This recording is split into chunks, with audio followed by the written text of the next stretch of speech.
Perhaps we need some outside universal threat to make us recognize this common bound. I occasionally think how quickly our differences worldwide would vanish if we were facing an alien threat from outside this world.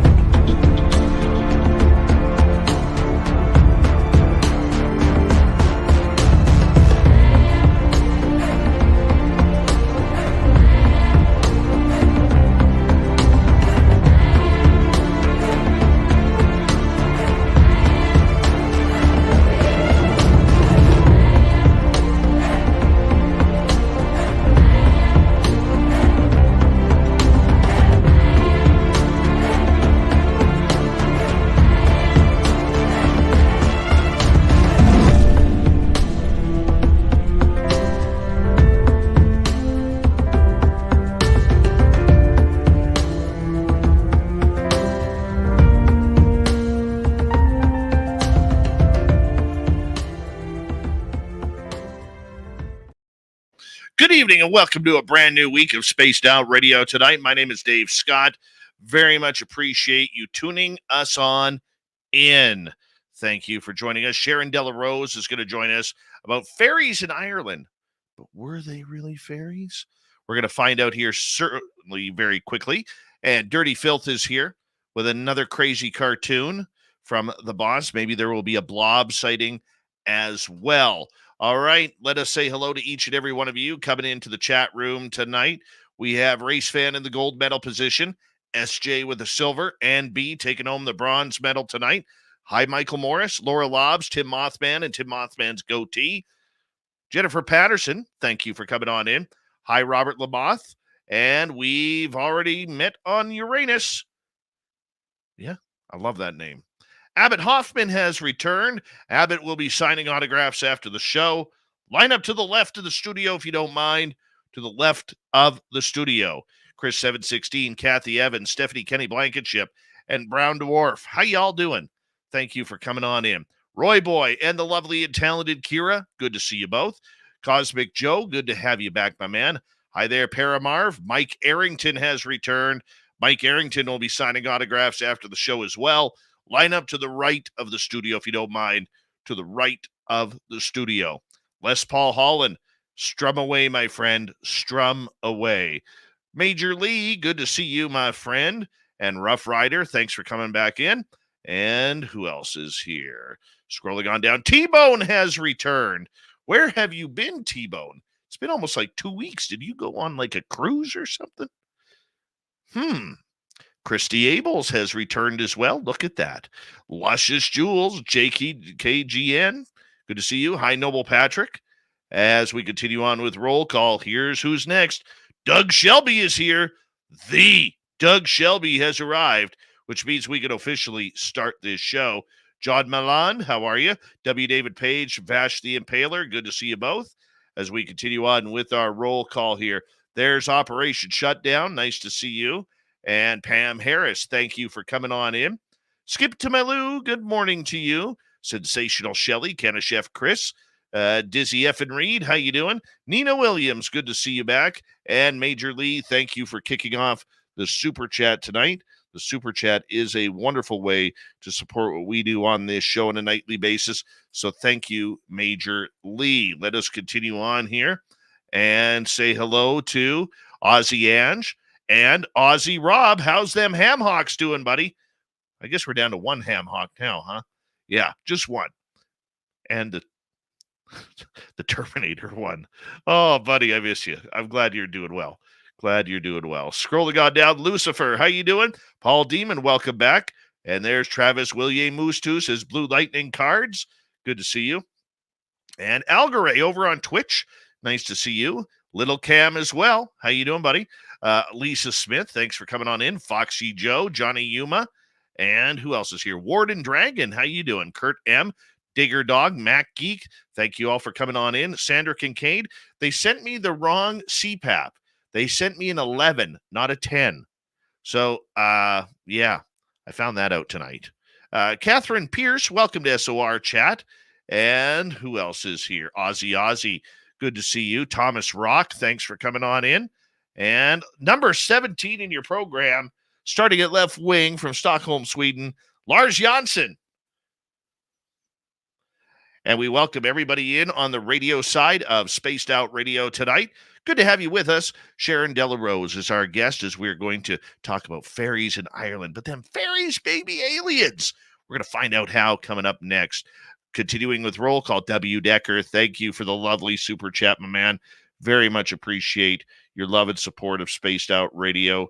It's awesome, man. Absolutely awesome. Continuing on with our roll call here, Chrono Trigger. How you doing? And who else is here? Scrolling on down. Self-destruct, welcome to SOR chat. Hi there, Human Carl. There's Bill WD40. He is currently lubing us up for tonight's show because we always want to go into a show nice and smooth. Zenzabil, Ginger Turtle, good to see you both as we continue on. We got 10 seconds. Can we make it happen? Mike Bothwell, good to have you return. And Kawhi Snyder, nice to see you. All right, everybody, throw those horns up. Let's rock.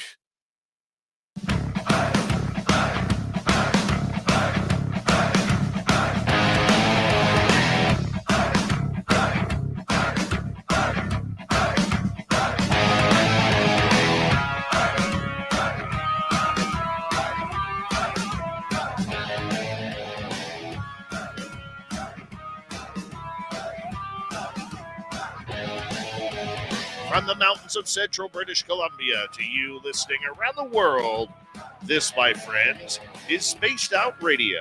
I am your host, Dave Scott, sitting in the captain's chair of SOR headquarters.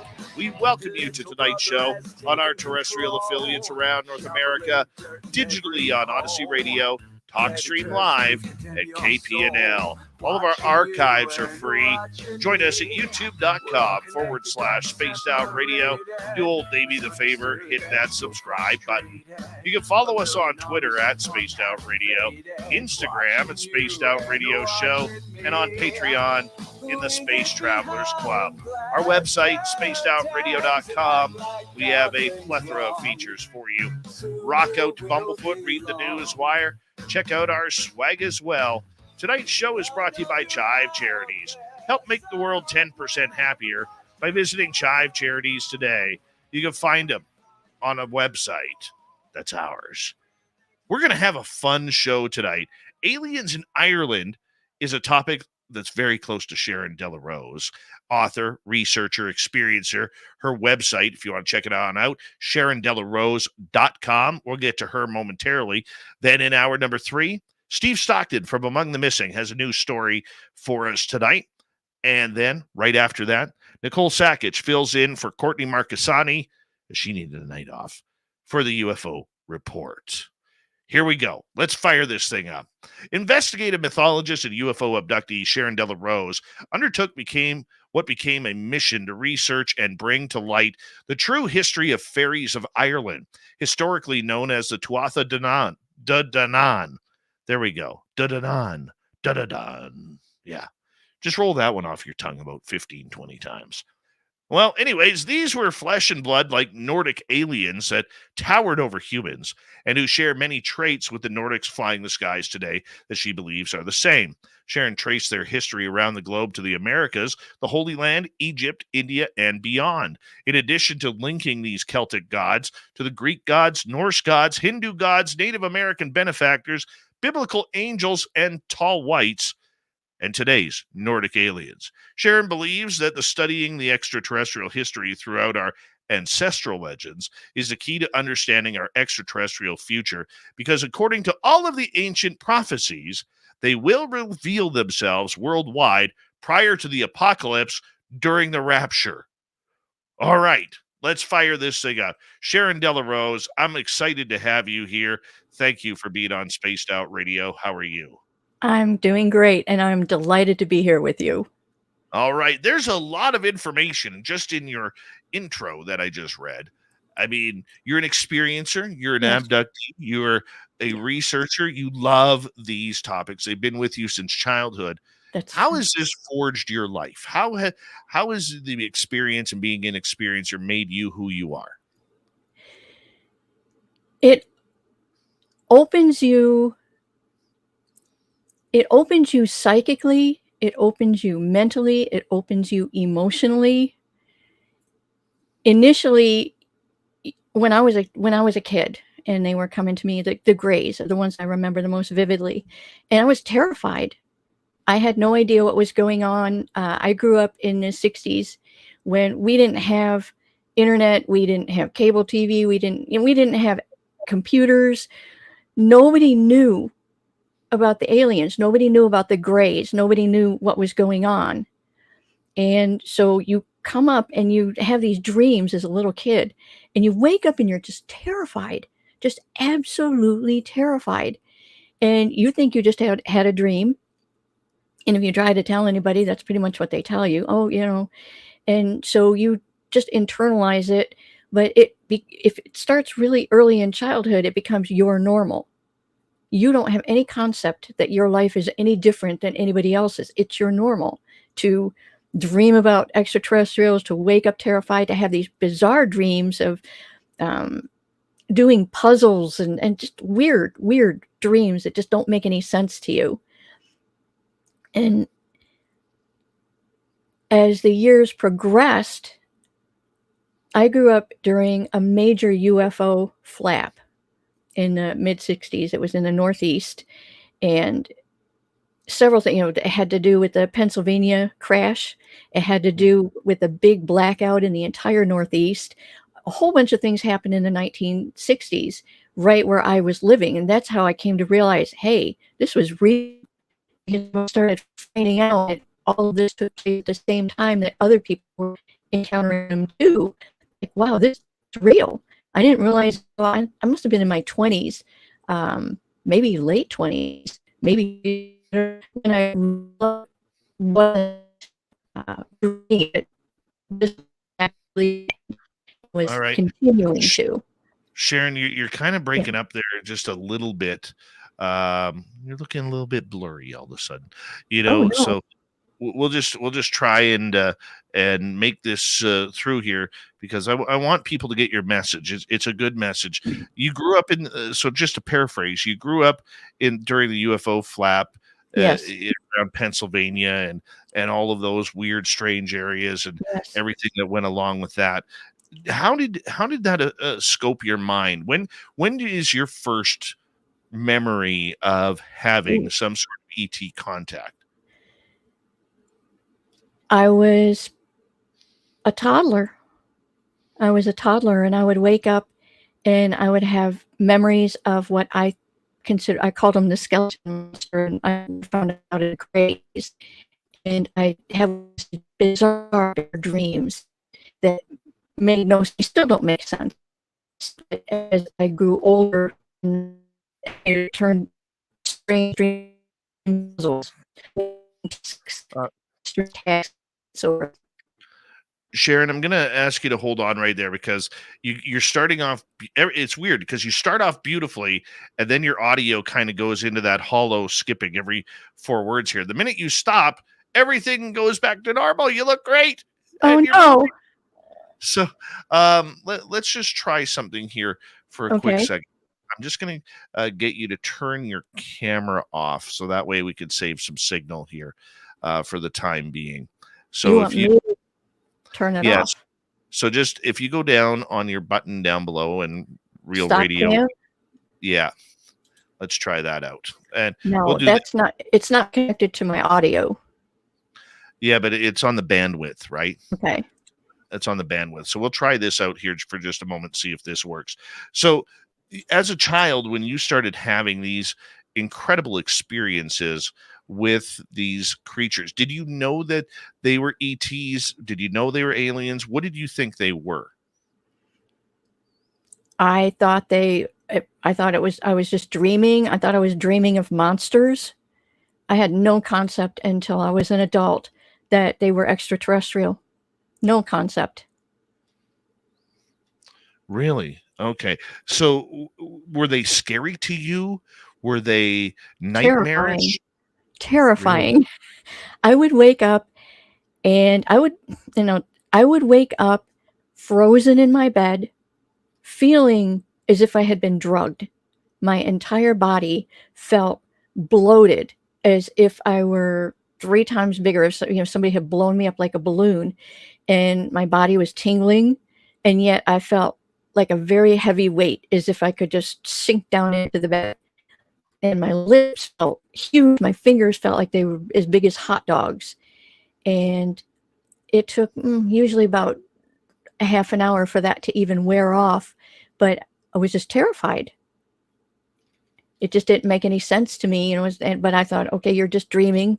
You have these dreams, these same dreams of these same beings over and over again. I had no concept. Okay, with that concept, as a kid, when you told your parents about it, that you were having these really vivid visions of these creatures, how did your parents react to this? Were they the typical, "Oh, you're just having nightmares," or did they think there was more to it and believed you about the experiences you were having? I don't even remember telling them. I have no recollection of discussing it with them at all. They were not the type of parents that you would run to and talk to about anything unusual. Hmm. So I have And this no memory of talking to like them. your experiences continued right Yes. through. Okay. So as you aged, did the experiences change, or did they Yes. actually? Okay, how did they change? I remember, well, there was some weird things that happened when I wasn't remembering experiences. When I was about 19 years old, I had 2 years in a row that I thought I was pregnant. I did not go to a doctor. I did not get tested. We didn't do that back then. But I didn't have a period for 4 months in a row. And I thought, oh, wow, you're pregnant. And then it started up again. That happened 2 years in a row. I have no explanation for that. Years later, I had these little blonde children that I was introduced to. A little boy and a little girl. And I think it was probably 15 years later that I was dreaming that, and I didn't put 2 and 2 together. But I started having vivid dreams again in the 1980s. There was another big UFO flap. The Virginia, Gulf, Florida. There was a huge flap, and it was it was all around the world. And I was almost every night having some sort of aliens through that period. And at that point, Yeah, Sharon, you're cutting out again. Yeah. I want to hear this so badly too. oh Uh, no, let's do this. Okay. It seems like the longer your sentences go, the more it breaks up. So if you could just kind of shorten your sentences a little bit, and I'll just ask more questions because I want to make sure that our audience gets this. Your story is absolutely incredible. So as the UFO flaps started happening and you started, becoming a young adult and everything, I mean, how did this affect your life in regards to, growing up? Because not everybody is having those experiences. well, again, as I said, you're terrified. And I thought it would, I still didn't realize, I still did not realize this alien. And I would write down my dreams. I would wake up and immediately start writing everything that happened in the night. There were things happening besides dreams. I was having electrical anomalies in the house. Just all sorts of strange things. I was seeing things in the house, sometimes lights, little light, balls of light floating around. But I thought it was like a demonic attack. And I remember waking up one time feeling something touching me, like pushing on my body. And I would fight it mentally because I thought it was a spiritual attack of some sort, like a demonic attack. And I don't think that about them now. But when I didn't know what it was, that's how I was interpreting it. Okay, and the fact that you were absolutely freaked out, how have you come to terms with this years later? to where you are today? I'm good with that now. Complete turn. Now that I know what it was and I understand and I can go back and reinterpret everything that happened, I feel blessed. I feel Oh, absolutely blessed that they were do you in my life. It helps when do you, you understand what's going on. do you think that you misinterpreted as a child what was going on? Absolutely. Absolutely. I think knowledge is power. And when you don't know, what you don't know is more frightening. If Native Americans, and they grow up, they share with their children all the spiritual things, all the extraterrestrial things. They share that with their children. So they grow up in accepting all that and considering it a blessing. I think if we were more open, it would help a lot of people. It's funny you mentioned First Nations people, because I was talking to a couple First Nations people today, and they were telling me how back before, on their land, before they got electricity, how their houses at night would be surrounded by dogmen. And if the dogmen weren't there, it was UFOs and aliens. I wrote about dogmen in my last book. Ancient Aliens and the Exotic Gods went into some of the other lesser known extraterrestrials, such as there was a very short part about the dogmen. Um, different, the Bible is full of angels that of different types. There are some that have wings, like 2 wings, some that have 4 wings. The ones, however many wings they have arms. So the angels in the Bible that had 4 wings had 4 arms. And then you think about the Hindu gods and goddesses that had multiple arms, and you start to see patterns. It's all one story, just coming from different people. That's very true. Very true. And I think that is completely amazing that you're able to pick up on that. And when we get to the next half hour of this show, we're going to learn how you came up with these connections, how it ties into all the gods and goddesses of the world and the Bible, Yeah, and fairies of Ireland. the fairies of Ireland. We are definitely getting into it. Are you still having experiences now? I haven't in quite a few years, but I was probably, it's been probably about 10 years. About 10 years since I've had any, I think. Why do you think they shut you down? Age, maybe.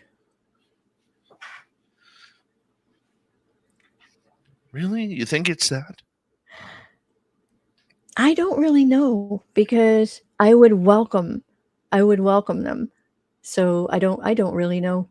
But through my entire life, it has been very active for, it might be very active for 10 years. It might be quiet for 5 or 10 years and then very active. And it seems to have, waxed and waned through the years. So it might just be a quiet period. Or now that I'm doing what I think they want me to be doing, which is this, I believe that they want me to be doing what I'm doing. Maybe that's, it's like, okay, she's on track. We don't need to bother her. Do you miss them? Oh, absolutely. And I believe that I will see them again.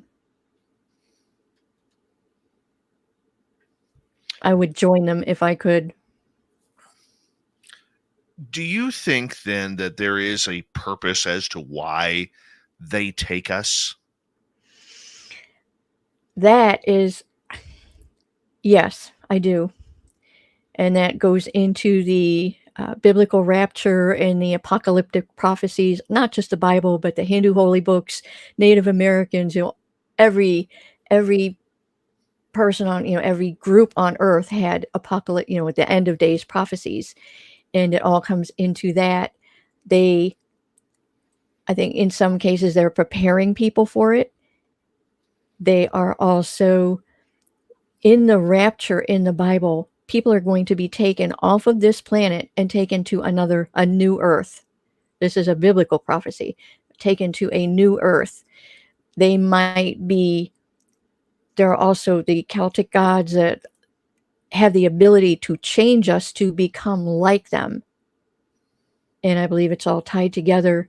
They're going to, the Bible talks about new bodies, new heavens, new earth, new bodies. And some people, they'll raise people who've already died, but even people who are alive will be changed to go to this new earth during the rapture. And it might be, that might be all tied in together.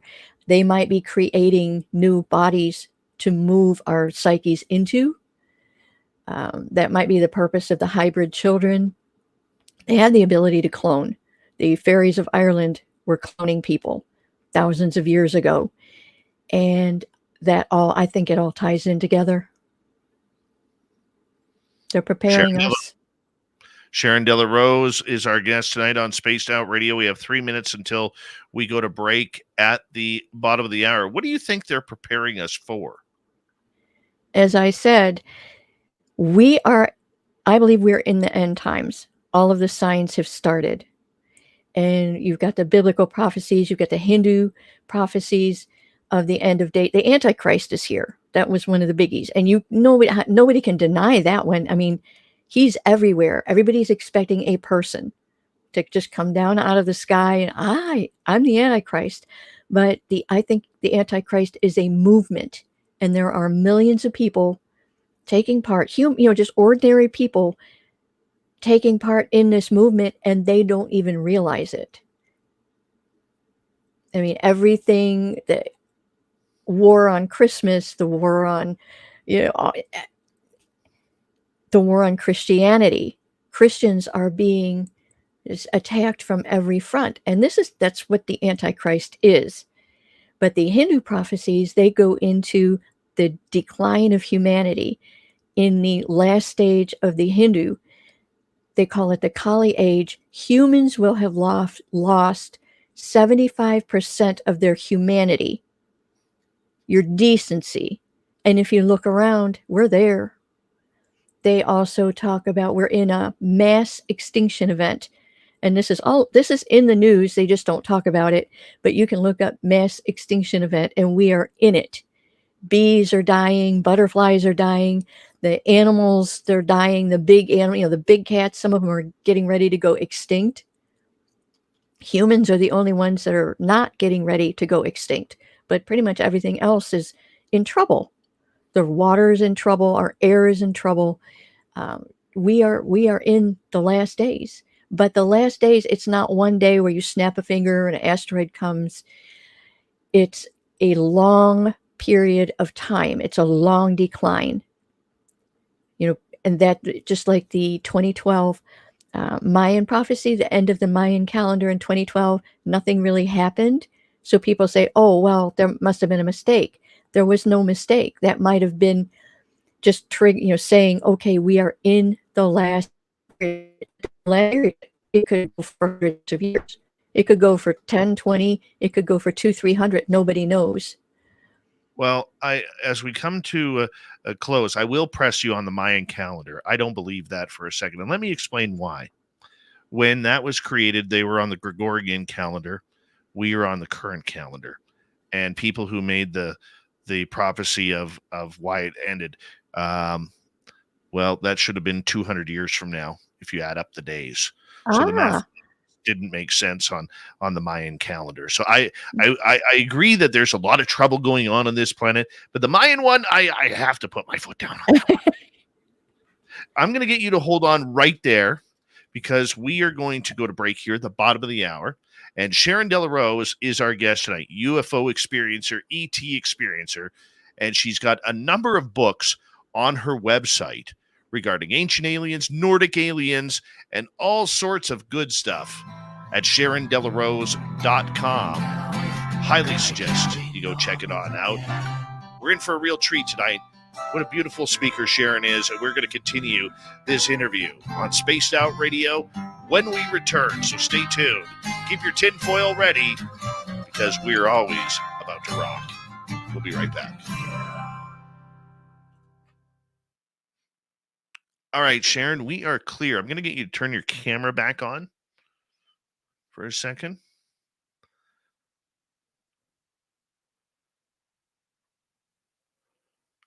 Are you there? Or did you already step away? I think she stepped away. Hi, Dirty Filth.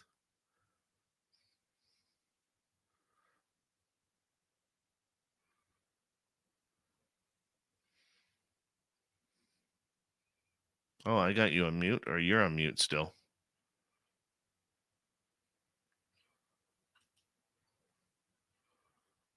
Hi, Dirty. Hi, Dave. I had to make sure I unmuted my swear button. Yes. Yes. My swear and or belch button. Yes. Mm-hmm. The public is wondering where Blob is. She's piled on top of her mom right now, and I'm not going in there. No. Are you in trouble? Well, I might not come back if I go in there. True. Did you see the? Did Mrs. Filth hit you with the steel chair again? Yeah, it's a little sore right now. Did you see those prototypes, Dave? Of the yeah. I saw the one. I only got the one. Hi, Jeff Steve Garvey. He'll hit a home run for you. He's also running for Jeff Steve Garvey is also running for Congress, I think, or the Senate in California, and winning too. I only got the one. How did you like that? That's pretty good. You know what? It's the ear that does it for me. Yeah, the rounded part. Yeah, or the frostbite action. Yeah. Accurate. Yep. That is kind of cool. That is kind of. Think you get some fairies jiggling the cords over at Sharon's place? Probably. I'll guarantee you she's got aliens. Guarantee you she's got some aliens hanging out. What are you talking about, Jessica Davenport? It was blob swag. What you talking about? Yeah, I'm going to start clipping bits of hair off the blob and mailing it to people. Next thing they'll be like, what's this hairless little cat sitting there? It's actually blob. Right. No, are you crazy, Anita? Oops, go ahead. No, I'm just rambling. Hey, Sharon, can I get you to turn your camera on for a second? We're going to try something out here. Okay. All right. If you go into your settings button down below, right in the middle. Okay. And you click on settings and you go to camera. Camera. What's your resolution on? 720. Do you want to drop that down to 480 if you don't mind? Okay. And the other thing too, because right now you're perfect. Right now you're. Are you using Google Chrome or which? Firefox. Okay, Firefox should work with it. And okay, so that's good. See, right now you're perfect.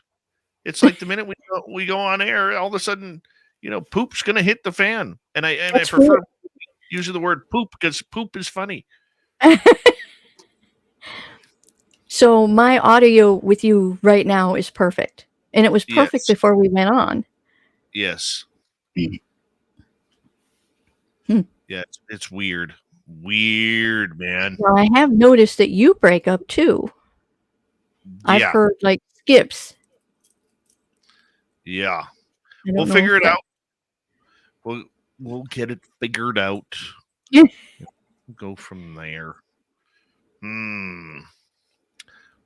That's Dirty Filth down below. He draws cartoons during the show. Usually I'm quiet. I don't really say too much as I swear. No. Potty mouth. Yeah. He's a Dirty Filth. Hi, Barry Brown. How are you? And I want to say hello to and thank you to Major Lee, W. Decker, Mike, Sandra, T-Bone, Louie, and Vash the Impaler for the wonderful super chats. We very much appreciate your love and support of SOR. So thank you very, very much. Sarah Yon, how you doing? We're going to be normal tonight, right, Sarah? right? And we want to remind everybody that you can shop at our Spaced Out Radio store. We do not have ugly swag, people. No ugly swag. You're going to be liking our clothing. You can actually wear it out in public and to more places than just the hardware store or the garage sale things that you do. Okay, so make sure you go and check it on out. And here we go as we kick off the next half hour.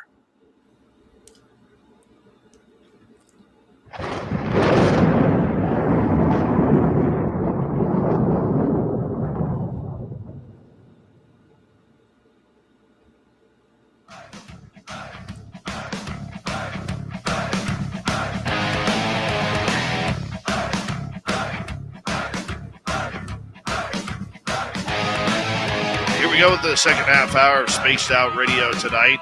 Good to have you with us. My name is Dave Scott. Very much appreciate earning your listening ears wherever you are on this beautiful planet we call Earth. Hi to everyone listening in on our terrestrial affiliates around North America. We love you. We really do. Our website, spacedoutradio.com. We have a plethora of features for you. Rock out to Bumblefoot, read the news wire. Check out our swag as well. Follow us on Twitter at Spaced Out Radio, Instagram at Spaced Out Radio Show, and on Patreon in the Space Travelers Club. We continue with Sharon Delarose, her website, SharonDelarose.com, and we're going to learn a little bit about fairies in Ireland. Were they really fairies, or were they something from outer space? Sharon, welcome back. Are we ready to go? We are ready to fire up here. Sharon, you have taken a vested interest in the legend of fairies in Ireland. Why is that? I believe that I was led to it. In the encounters that I had in the 80s and 90s, I was encountering what I now believe were the Nordic aliens. And I volunteered for something during one of those encounters, and I don't know what I volunteered for, but right after I volunteered for something, I found myself in a library full of ancient, really old books, really, really old books. And I had several other dreams after that that were similar. I believe I also had dreams that I was writing and publishing books on extraterrestrials, how today's extraterrestrials connected with the Bible. And this was back in the 1980s, but I didn't do anything about it at that time. I believe that I was led to this. Why do you think they chose you? I'm sure it's random, but I've been a writer since I was a kid. I mean, from as early as I could remember, I'd have a pencil in my hand and I would be writing something. And I'm also a deep thinker. I analyze things. I follow threads farther than a lot of people when they research. I will find a thread and find a thread and find a thread, and I will follow every single thread before I'm satisfied that I've gotten as much as I'm going to get on that topic. And I have uncovered, I believe, new information on some of these topics. When I first started getting into the fairies of Ireland, people were calling them invisible little people. That was the main description given of them. I started finding in the ancient Irish manuscripts, that's where my information comes from. The oldest in English manuscripts that I could find. At the end of the Fairies of Ireland book, there is 25 pages of bibliography. Everywhere I went to get this information, 25 pages just of the resources. And I discovered that the oldest descriptions, they were human, humanoid, physical. They towered over humans. They were 8, 9, 10 feet tall. They were ghost white, chalk white, or snow white. Now we think of that as Caucasian, but no. I don't know if you're going to hopefully be able to see this, but this is chalk white. This piece of paper. That's the Okay. difference in their coloring and ours. And Charles James Hall with his tall whites, they were described pretty much the same way as like ghost white, so white you would never mistake them for human. They had blonde hair, white hair, and flaming red hair. They had piercing blue eyes, but the thing that set them apart was their technology, which was considered magic back then, but we're actually catching up to them. They had so much advanced technology, and that's what sets them apart as being not from this planet. They were actually said to come down from the sky. In the oldest records of them, they came down out of the heavens, and nobody knows. There were no ships in the water. Nobody, and Ireland is an island. They did not come by ship. They were, some of the ancient Irish historians believed that they were the fallen angels of the Bible. Ancient Irish historians believe that, and I believe that there is a connection because prior to being in Ireland, there's a legend that they were in 4 cities, 4 sacred cities, and they came through from the sky, but they were somewhere else on Earth first. And most researchers believe those cities were in Scandinavia or in Europe and Germany, and that they were all together. I dissected every clue given about those 4 cities. One of them, I believe, was in the Holy Land, the Judeo-Christian Holy Land, where Jesus was. And in the Holy Land, there's a mountain called Mount Hermon. And in the Bible, in the book of Enoch, that's where the sons of God came down to the daughters of men. They came down to Mount Hermon. About, I want to say it's about 16 miles from Mount Hermon, there is a city that the Tuatha de Danann, I believe they were in that city. I wrote a book called Nordic Aliens and the Legends of the 4 Cities, and that dissected that whole legend of the 4 cities with all of the proofs that they were there in that city. That's pretty amazing that Irish historians were equating them with the fallen angels. Here they are, just 15, 20 miles from where those fallen angels came down out of the sky. That's pretty phenomenal to me. I mean, the proofs are just amazing. And that, like I said, filled a whole book that they were in the Holy Land. They were, and this is the Fairies of Ireland, their legends. They were also in Egypt. They were not anywhere near Ireland in these 4 cities. But also, their technology, they had ships in the ocean that were transcontinental. They traveled the entire world. They went to India, they went to Persia, but they came to the Americas. And that really, really drew me in. Their ships were self-propelled. They did not use sails. They did not use oars. They were powered with their own power. They were voice activated. They had GPS systems. You would tell it where to go and it would take you there, just like we've got right now. We're catching up to them. They had food replicators. They had some technology where you have an object that whatever food you want, it appears in that object. I want a medium rare steak. I want a hot fudge sundae. I want a glass of wine, and it would appear. And that sounds really, crazy, but it was like a Star Trek replicator. That was another thing they had. They were also, this is one for today. They had the ability to pluck a memory, one single memory out of a person and bury that memory or hide that memory or erase that memory, just like the extraterrestrials today. They were shapeshifters. They could take on any appearance. Now, this is all in the ancient Irish books, the descriptions given of them. They were shapeshifters, and I don't think they were physically changing, but what do the abductees talk about today? What do people who see aliens? They say, well, I thought I saw an owl. I thought I saw a monkey. I thought I saw my grandmother. That's the same thing as a shapeshifter. There's no difference. So you compare, they were abducting people back.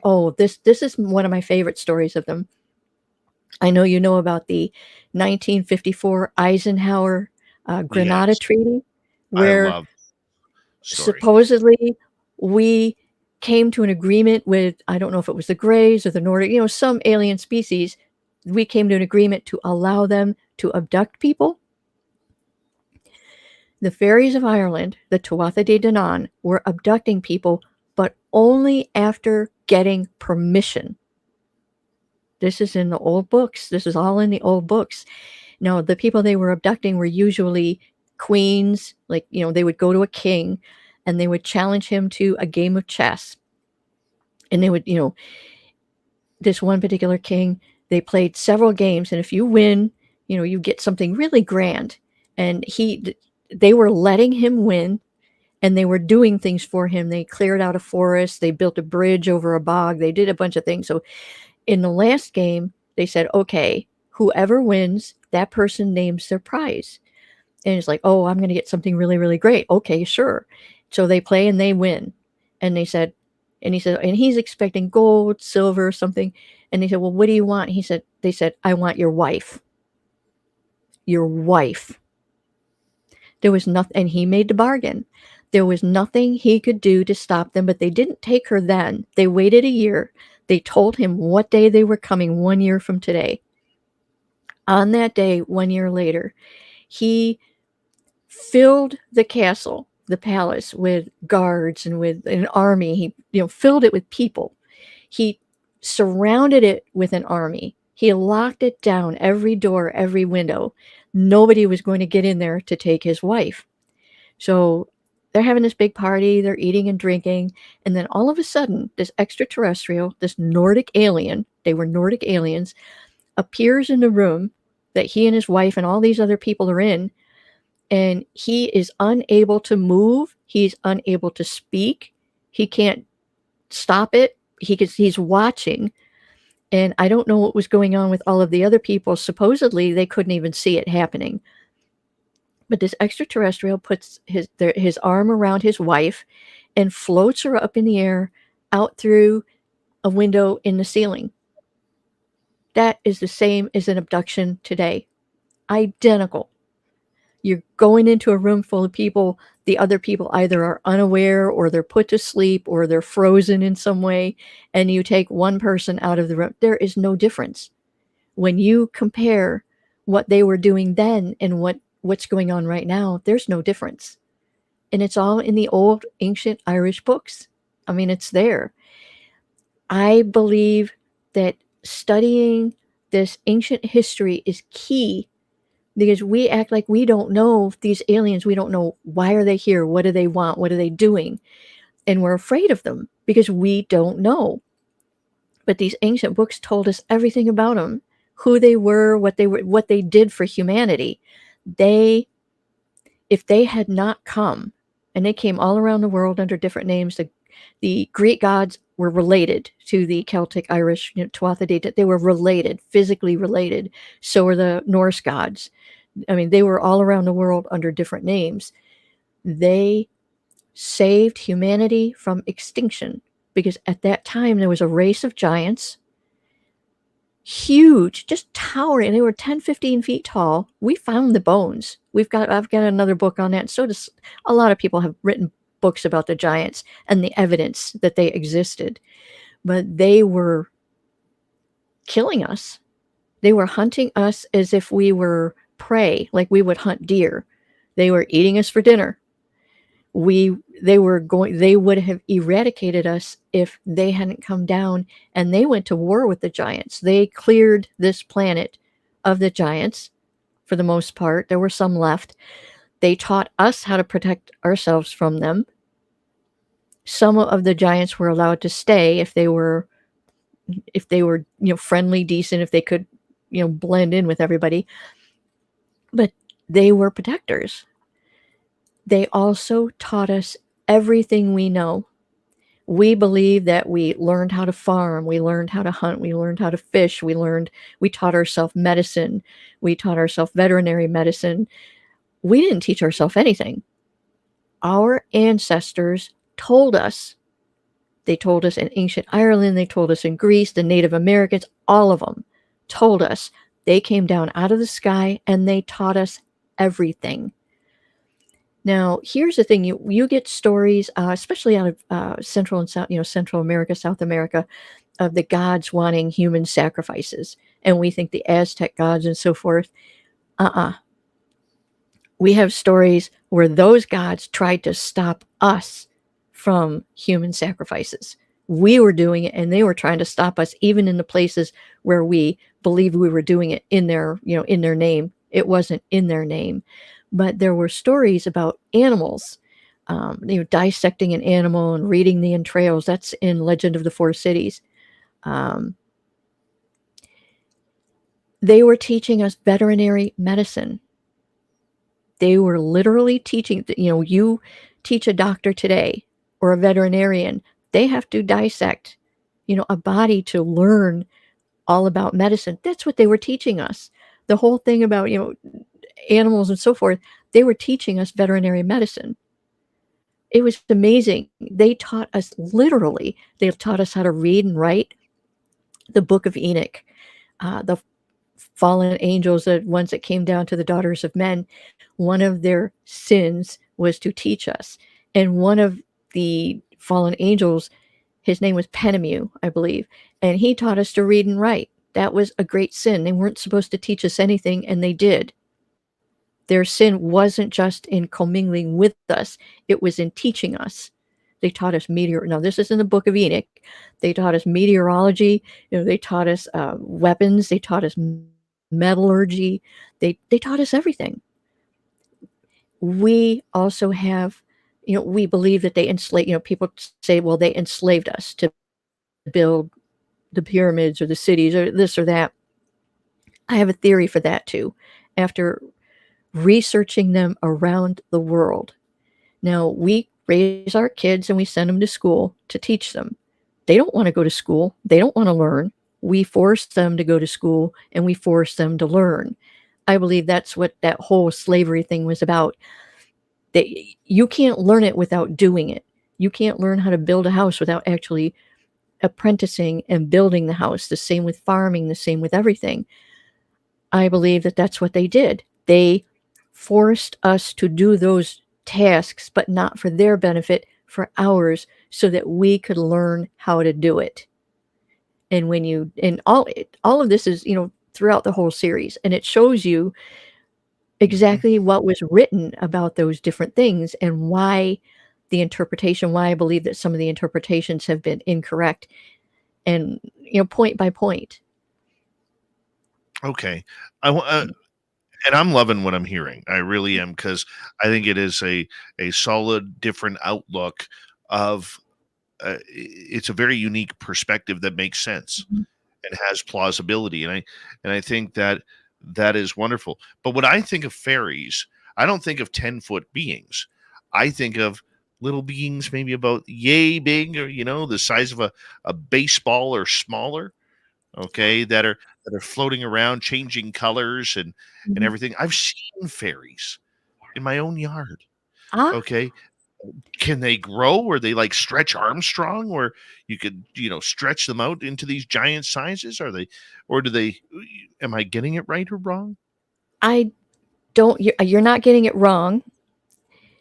There are beings. Nordic aliens are just one species of otherworlder, whether on Earth or from the cosmos. The Greys are another.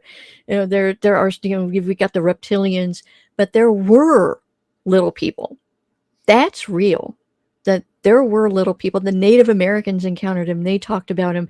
The Irish encountered him. They talked about him.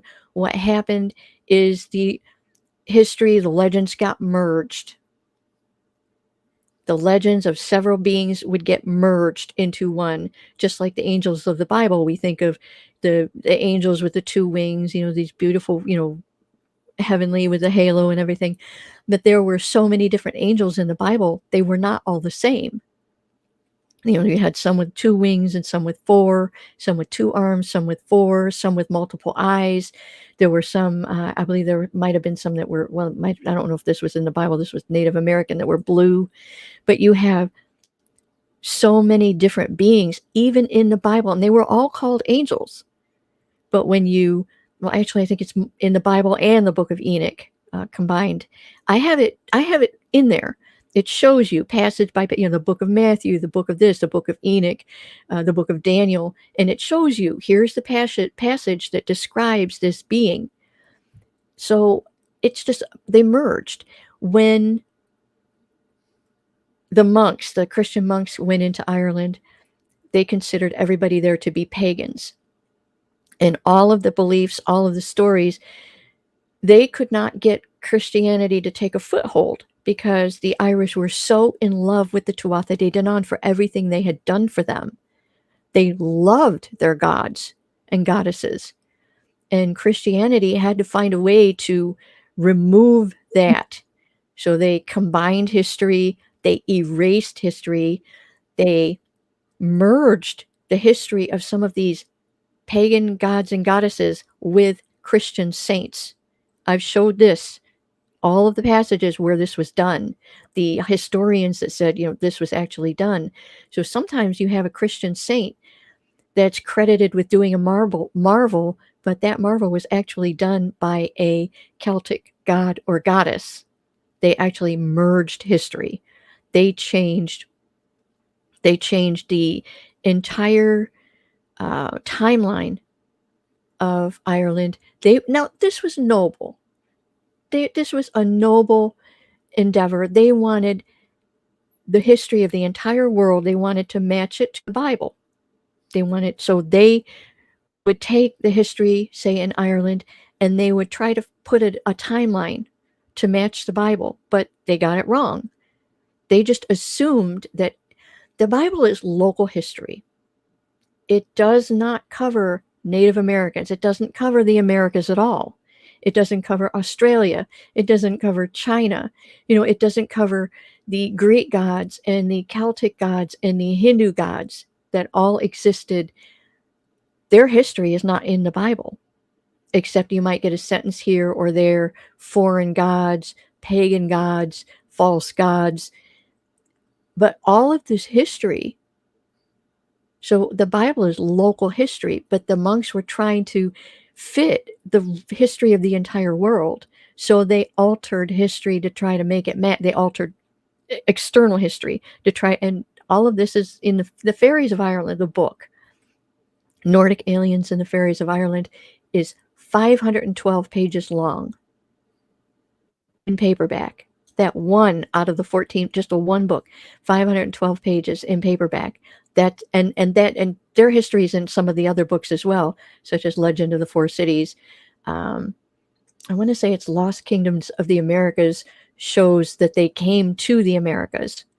It took legends that everybody believes that they sailed to some little islands, the island of Damar and High Brazil off the coast of Ireland. We have those stories, and that's what people believe. I dissected the actual legends. They said we sailed for this many days. We landed on an island. These were the birds. These were the plants. These were the eggs. And I dissected it, and I believe they went to the Buenos Aires region of South America in some of those travels. And I showed point by point how how their legends match that place. Wow. Well, we have about 40 seconds to go before we come back from the break at the top of the hour, and we are going to continue with this conversation because I think it is all important and all encompassing that we get there, because you were literally tying in extraterrestrials, Nordic beings, to biblical yes historical figures right through not just Christianity, but every religion from Buddhism to Hinduism to Catholicism and Greek gods, Roman gods, everything that you believe that it's all formed together into one. It is all one story.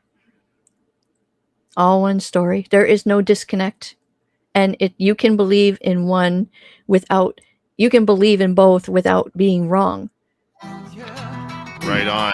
SharonDelarose.com is Sharon's website, as you can find her books there. She's an accomplished author, ET experiencer, mythological researcher, and a very, very astute and smart woman. Spaced Out Radio continues right after this.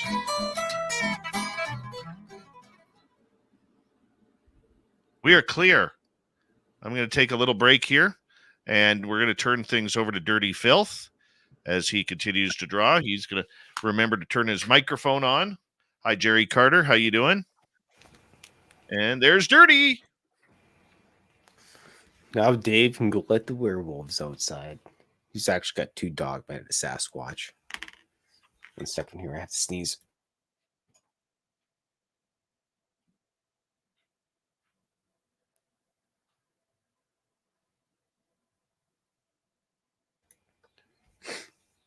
I think it's my superpower is being able to sneeze like 5 times in a row.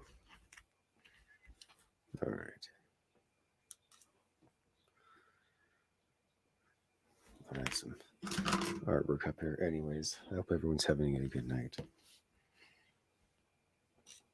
have to actually finish inking this thing, or painting it rather, because I've been tardy. Cats were out of control. I had to go beat some of them up earlier. In case if anyone was wondering, it was terrible English. However, Blob is passed out with her mom.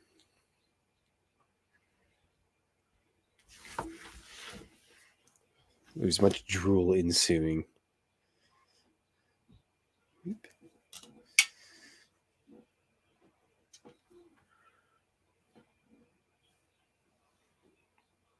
All right, so this cartoon here is basically it's Carl Stanton and Alan, and they're at the space bar. They're having hot wings, and Stanton decides to try the Reaper Pepper wings. And so, belch out some flame there. I came up with the idea the other day.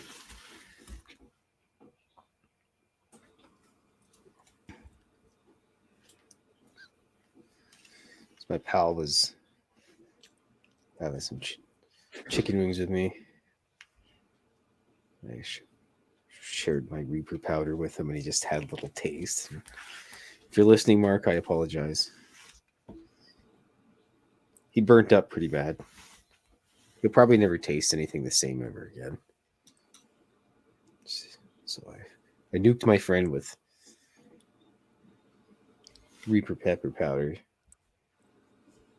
But he read the label, so that's why, if you're about to touch a UFO, you can't really read what the label says on it. So touch it, get zapped, and you get a download or some weird stuff. I mean, who's at fault on that one?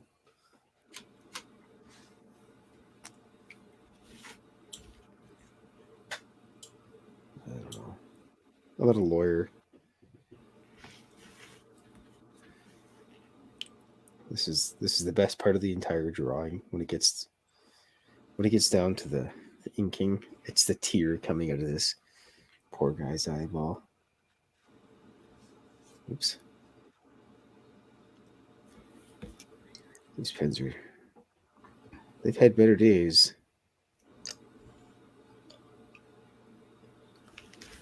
Alrighty. Oop. And the sword.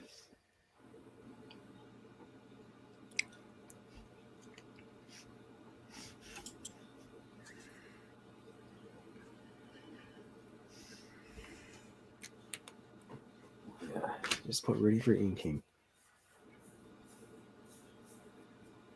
All right. Oh, excuse me. Yeah, looks pretty good. We get Tic Tac, Black Triangle, classic UFO. It's the hat trick of UFOs there, folks. Oops.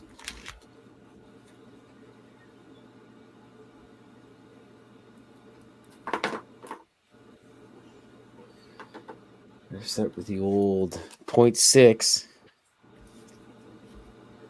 Get that background in there. Scribble, scribble, scribble. Yeah. Gray aliens eating extremely hot chicken wings. What a time to be alive. You're back at the bar. I did. Correction, I'm at the art studio. These poor guys are stuck at the bar. Carl Stanton and Alan. Nice. Very nice. Hi, Woo Poo. How you doing? And Kason, how you doing? Nice to see you.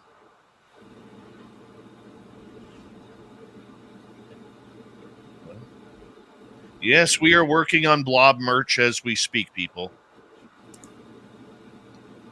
We are working on blob merch as we speak. I can't comment without my attorney present. That's right. Look at those hairy arms. You're like a Sasquatch. Oh, jeez, Dave. It's not even the full moon yet. Do you bark at the moon? Oh, I'm drawing cartoons about that time. Hence why we keep me muted. That's right. We love you, Dirty Filth. We love you. Big thank you tonight to Major Lee, W. Decker, Mike, Sandra, T-Bone, Louie, Vash the Impaler, Bobbert, and JSCO for the super chats. Very much appreciate the love and support, everybody. It really helps us out. Don't forget, you can shop at our Spaced Out Radio store. We do not have ugly swag, people. Nothing ugly. You can wear our stuff in public and be proud of it. And we're going to get going here in about 10 seconds.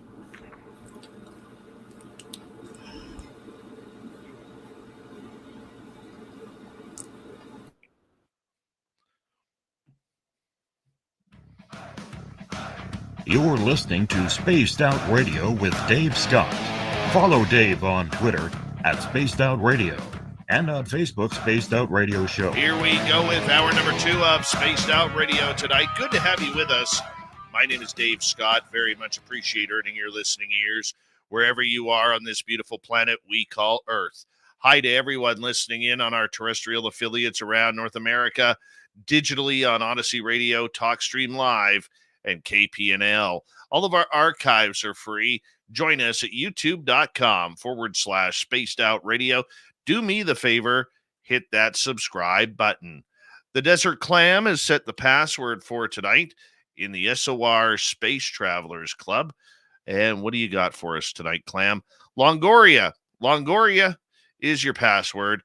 Use it wisely, Space Travelers, as the passwords, as a Clam, that is, sets a password each and every night right here on Spaced Out Radio. Our website, spacedoutradio.com. We have a plethora of features for you. Rock out to Bumblefoot, read the news wire, check out our swag as well. Follow us on Twitter at Spaced Out Radio, Instagram at Spaced Out Radio Show, and on Patreon in the Space Travelers Club. Joining us tonight, Sharon Delarose. Her website, SharonDelarose.com. You can get her books on her website. Absolutely. And we're talking about fairies in Ireland. But it may not be fairies. It may actually be extraterrestrials. This is a theory that Sharon has been working on for a number of years. And I have to tell you, it makes sense. It makes complete sense that our exact human nature was, and our path was dictated by these extraterrestrials. Sharon, welcome back. We're glad to have you here. Glad to have you here. I want to get right back into where we left off here, because the fact that these creatures, whatever they are, may have come from outer space, maybe a different dimension, a different realm. Do we know where they're coming from? The fairies of Ireland, we know that they were able to come down out of the sky. But when you look at the beings around the world, the tall whites, Charles James Hall, I'm sure you must be familiar with him, and the tall whites. Now, they came from the cosmos. And there is something, one of the things, if you read his books, that his tall whites spoke in a whistled language. Well, first of all, the description, they were tall. They were just like the fairies of Ireland. They were tall, like 9 feet tall. They had lifespans. The fairies of Ireland, they were not immortal. They had lifespans up to 1,000 years. So did the tall whites. Now, the tall whites, when he first encountered them, He thought he heard birds singing in the desert. He thought it was meadowlarks. It turns out that it was the tall whites. They had the ability to speak in this bird language. It sounded just like birds singing. That really triggered me when I read that in his books, because the fairies of Ireland had that same ability. And we hear that the mound builders of America, they spoke in this whistled language. This was worldwide. The Incas have a legend of this whistled language. The Inca legends down in Peru, they had an oracle in the form of a man, and you would ask the oracle a question and it would give you an answer, but the answer came back in a whistle, and there had to be a priest of the oracle to interpret this whistle. This was worldwide. We have human speakers of this whistled language today. There are human speakers. They taught it to us, and it's beautiful. I've heard recordings. It sounds like birds, but it is so in depth. It's not just, 1, 2, 3. You could read a whole book in this language, because every syllable in the human language has a corresponding whistle. And it doesn't matter if you speak French or Spanish or English or German, your language can be converted into this whistled language because it's bisyllable. We have people that have researched. It's in the Greek Gods of Africa, I believe it is, has the last chapter, or one of the last chapters, is about this whistled language. And this ties the Fairies of Ireland with the tall whites, so it ties the history with the beings here today. Because this whistled language, you hear about Odin and his ravens. This is worldwide, and it's amazing. It was in Africa. There was the Canary Islands in Africa had at least a couple hundred years ago, humans who spoke in this whistled language. It's just absolutely amazing that you can tie the history of these beings with the beings that are here today. And, that's one of the things that I have, shown throughout the series. Something else that just amazes me, you go back to, there was a battle in Ireland. It was in 1014 AD. It was called the Battle of Clontarf, and it was the Irish against the Vikings. It was toward the end of the Viking Age. And the Fairies of Ireland took part in that battle. This is just phenomenal. We have the legends coming out of the Viking. They have the Viking version, and then we have the Irish version. So the Viking version picks up, they are all in their ships. They're getting ready to set sail to invade Ireland. At that time, they already had colonies in Ireland. There was Dublin, Ireland was called the Norse Kingdom of Dublin, because the Vikings had taken control of Dublin. And they were getting ready to come back with more people. They're on their ships. They're getting ready to set sail. And all of a sudden, boiling blood comes down out of the sky and falls on them, and some of them die. And they, it's like, wow, this is, scary. This is an omen, but they didn't do anything about it. The second day, they, stayed in their harbor for several days. The second day, and this is where it gets interesting, weapons, battle axes and swords and weapons, you couldn't see a person, but they were being attacked with weapons as if those weapons were being held by invisible people. And they are freaking out, and for some reason they didn't kill them. They might kill one person on every ship, but they were trying to scare them into not taking off to go to Ireland to attack Ireland. And on the third day it was, something else. But the invisible people with the weapons, that's where it gets, interesting to me. When they get to Ireland, and now they're fighting with the Irish, all of a sudden there are demons of the air, phantoms of the air taking part in this battle. And the Irish prevailed because of the help of something that was, assisting them. they gave a cloak of invisibility. They had the ability to cloak themselves, to cloak, as I said earlier, and they gave a cloak to one of the Irish that they were particularly fond of, and he became invisible as a fighter. He ended up dying because he took the cloak off.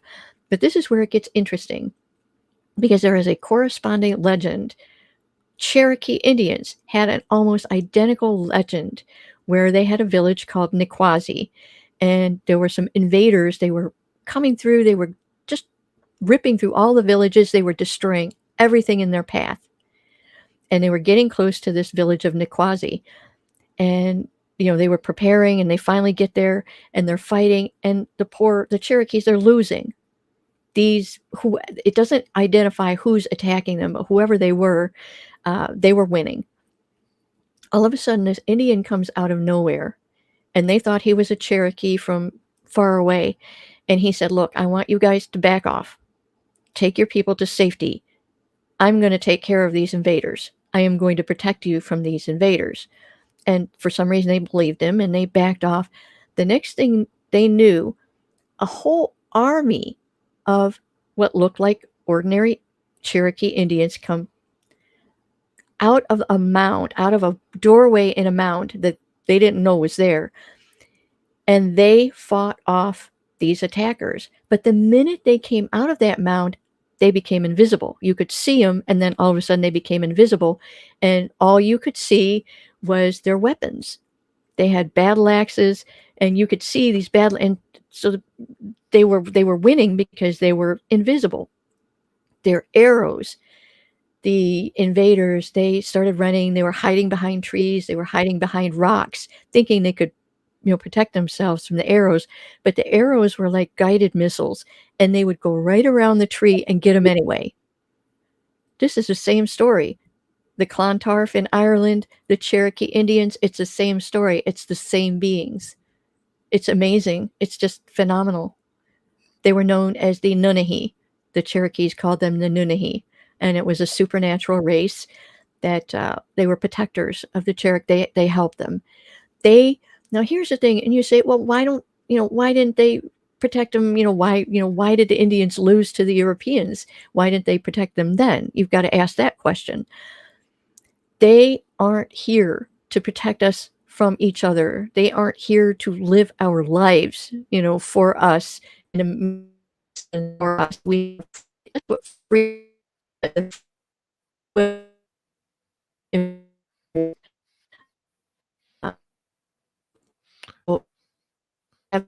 Your voice is leaving us again here, as your internet connection seems to be a little shady here. We'll get you back here in a second here. There are so many different connections regarding biblical stories and whether it's angels. The angels part I want to get to you about, because it totally intrigues me. Okay, you believe that these Nordics are also angelic as well. Yes.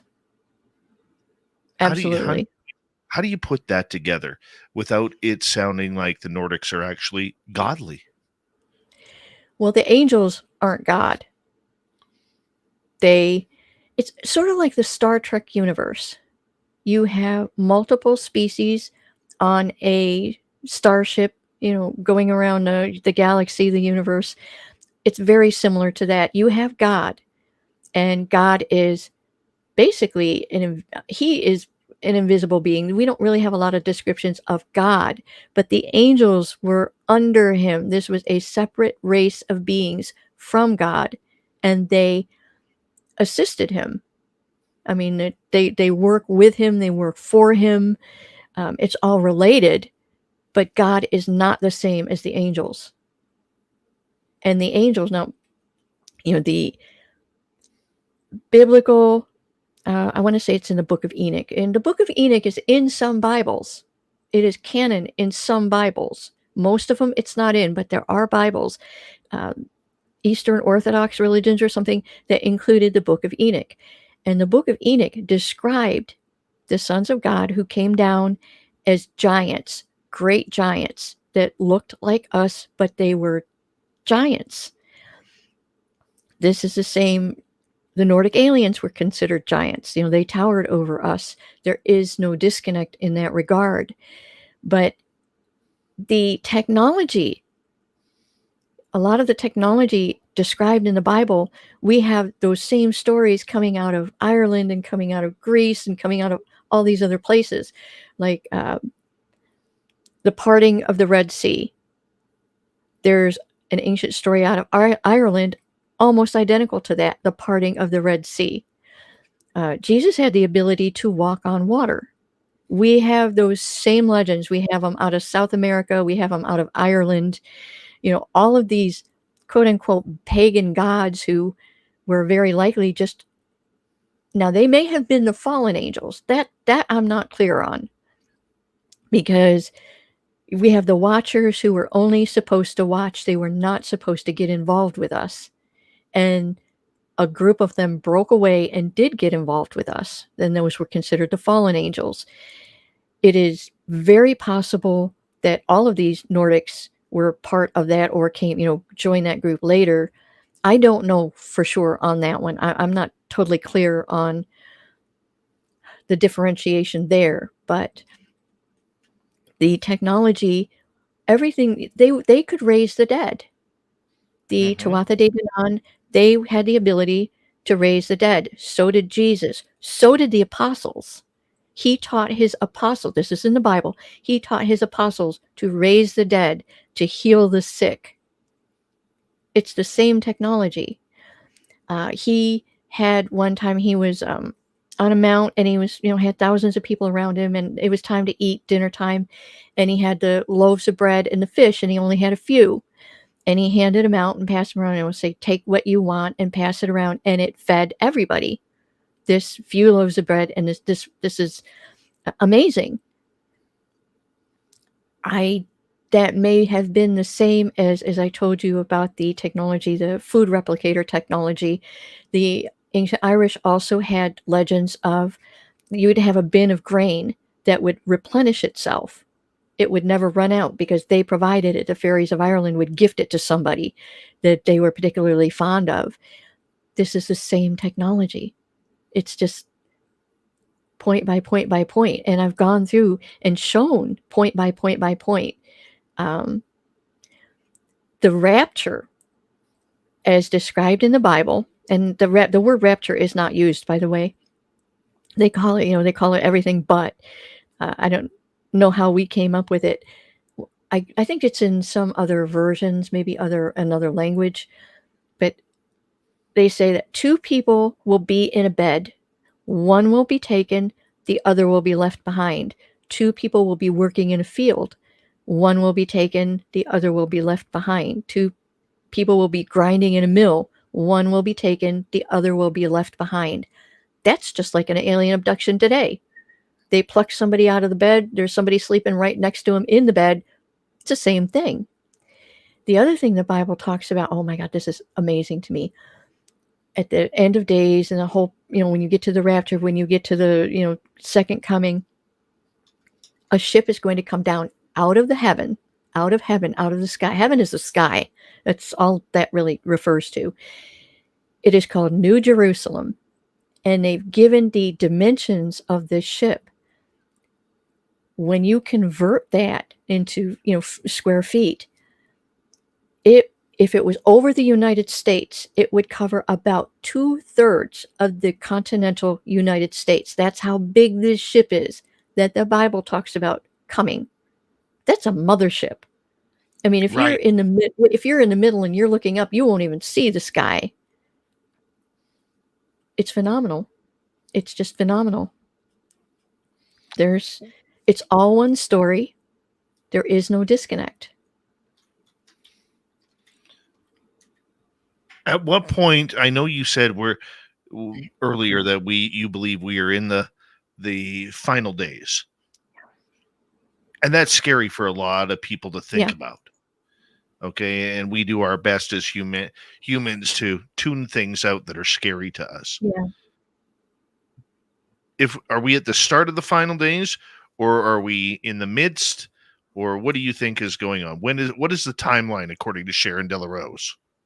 Well, Nobody knows the timeline. We are not at the end. There are a lot of prophecies that still have to be fulfilled. Our fall is, we're going to fall a lot farther. You know, what we see right now going on in the world, which is just heinous, the way we're treating each other. You know, it's all love has just gone out the window. The hatred and everything, that the wars, the constant war. I mean, why are we still, you go to the human history, when they arrived from the sky in the first place, humans were horrible to each other. We were chopping off heads, we were killing each other. Your neighbor was your enemy. The neighboring tribe, one tribe over, everybody was your enemy. That's how we were when they came down. This is what our ancestors told us. We treated each other just absolutely horribly. They taught us love. You know, Jesus taught us, that was the whole thing. Love one another. You know, everyone, we're all related. We're all brothers and sisters. Love one another. We have gotten so far away from that. But we're going to fall a lot farther, according to, especially the Hindu holy books go into some of the things that are going to happen. It's going to get a lot worse before they finally come down out of the sky and show themselves. What the timeline is, that's anybody's. It could be 10 years. It could be, 20 years. It could be 100 years. It could be 500 years. That, I don't know what the timeline is, but they're here to rescue us at some point. That's what the rapture is. It is a rescue of plucking up of certain, some human beings from the planet to protect us from what's coming. Everybody else still has to live through it, but that end is still not here. They're just going to live through, some of the worst of it. And a lot of them are going to die. But even those who die, they will be resurrected. According to the Bible, they will be resurrected in these new bodies, and the physical bodies. They will be farming. They will be building houses, physical bodies. And in some manner, even people who are alive will be changed in some way. And we have those legends. We have them in Ireland. The Fairies of Ireland had the ability to take a living human and change that person in some way to be almost like have a body like theirs. I don't know if they were plucking our brains or our souls or some part of us, that whatever makes us that's not our body.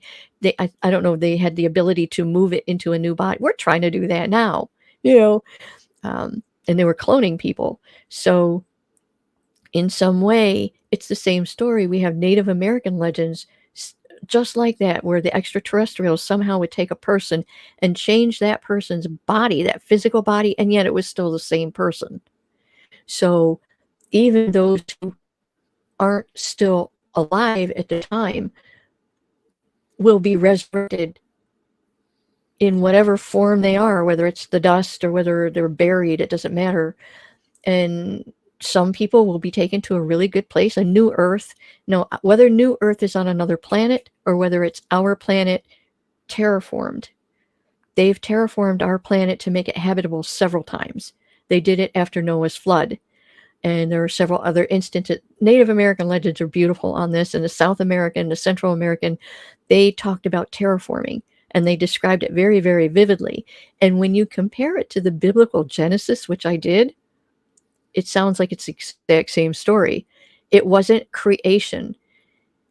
Earth was not created out of nothingness, even in the Bible. It was a wasteland, and they terraformed it to make it habitable for humans. And when you combine the legends, it's the same story. It's beautiful, and they're going to do it again.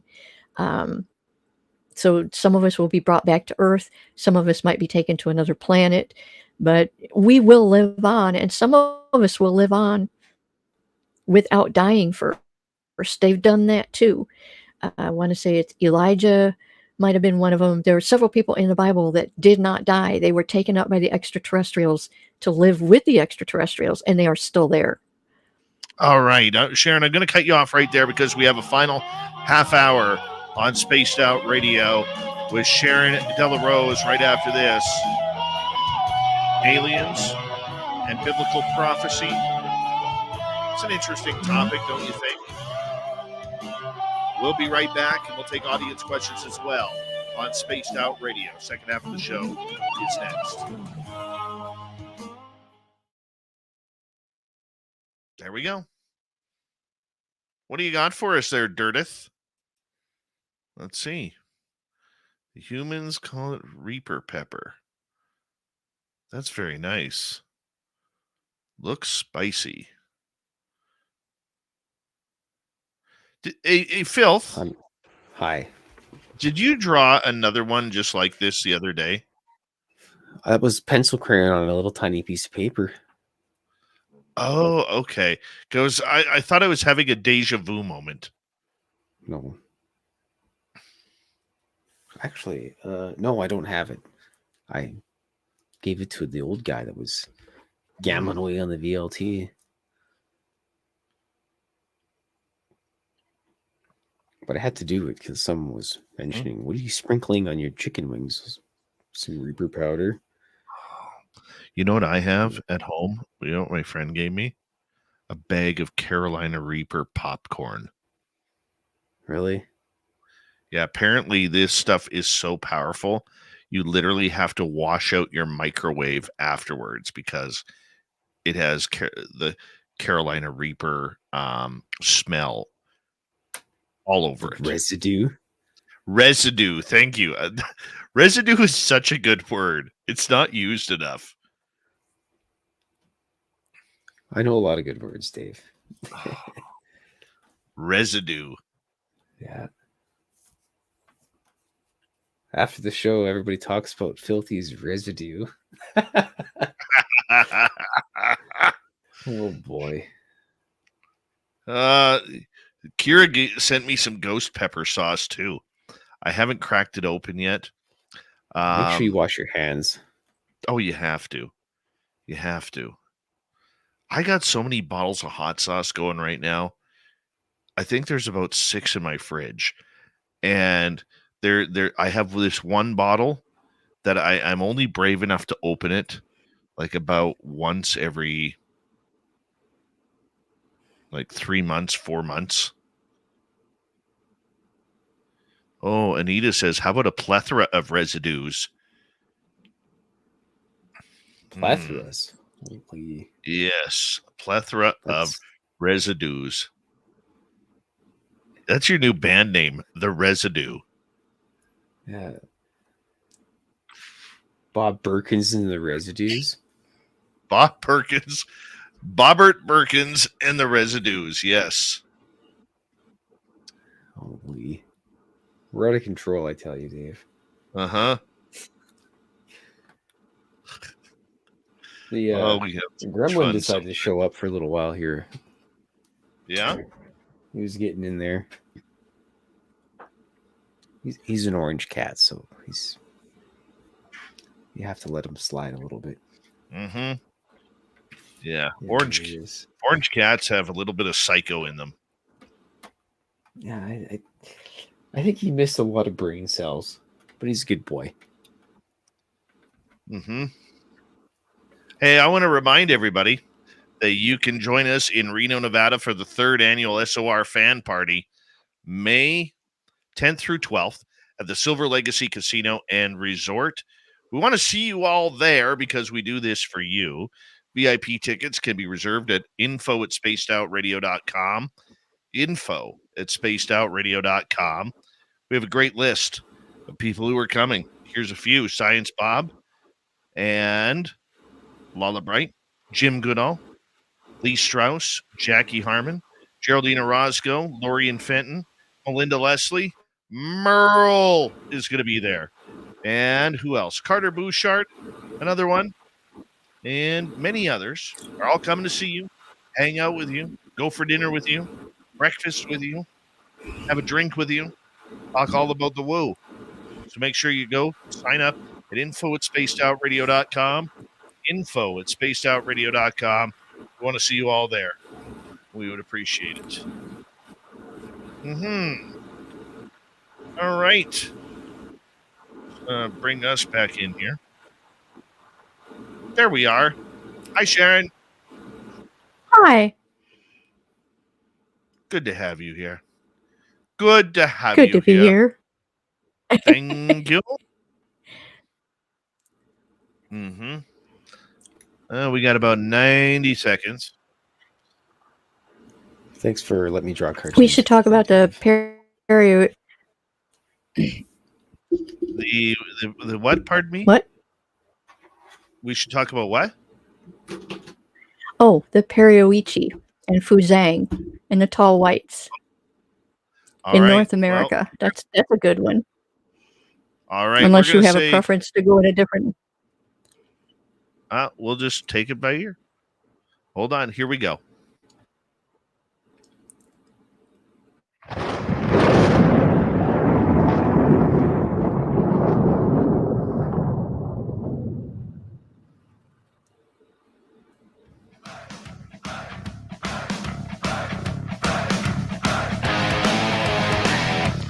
Here we go with the second half of Spaced Out Radio tonight. My name is Dave Scott. Always appreciate earning your listening ears wherever you are on this beautiful planet we call Earth. Reminder to all of you that if you miss portions of this show or others, check out our free archives by going to youtube.com/Spaced Out Radio. Do old Davey the favor, hit that subscribe button. Our website, spacedoutradio.com. We have a plethora of features for you. Rock out to Bumblefoot, read the news wire, check out our swag as well. Follow us on Twitter at Spaced Out Radio, Instagram at Spaced Out Radio Show, and on Patreon in the Space Travelers Club. And here we go. We have our good friend Sharon Delarose. An interesting night here on Spaced Out Radio, tying in biblical figures with aliens. SharonDelarose.com is her website. Sharon, thank you for coming back in. Now, you have, before we get to some audience questions, you wanted to get into another couple central figures that tie into the tall whites.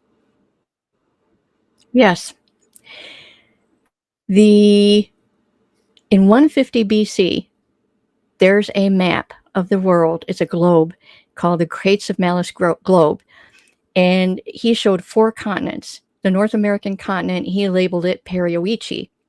Everybody believes that he just made up that word, that he could not have known that the Americas existed in 150 BC, because the Europeans didn't discover them, quote unquote, until like the 1400s. But the Perioichi, they thought he just made that word up. I researched that word. That word refers to displaced. Now, the Mycenaean Empire, vanished empire. Nobody knows where they went. They vanished around 1100 BC. And the Mycenaean Empire, that was the Greek gods. The Mycenaean Minoans, that I showed that too. That was the Greek gods who built all the cities. They had plumbing, hot and cold running water and everything. But they vanished and nobody knows where they went. Perioichi refers to displaced Mycenaeans, refugees. That's what that word means. I believe that when they vanished from Europe, they came to the Americas. And then that's why North America was called Perioichi on that map.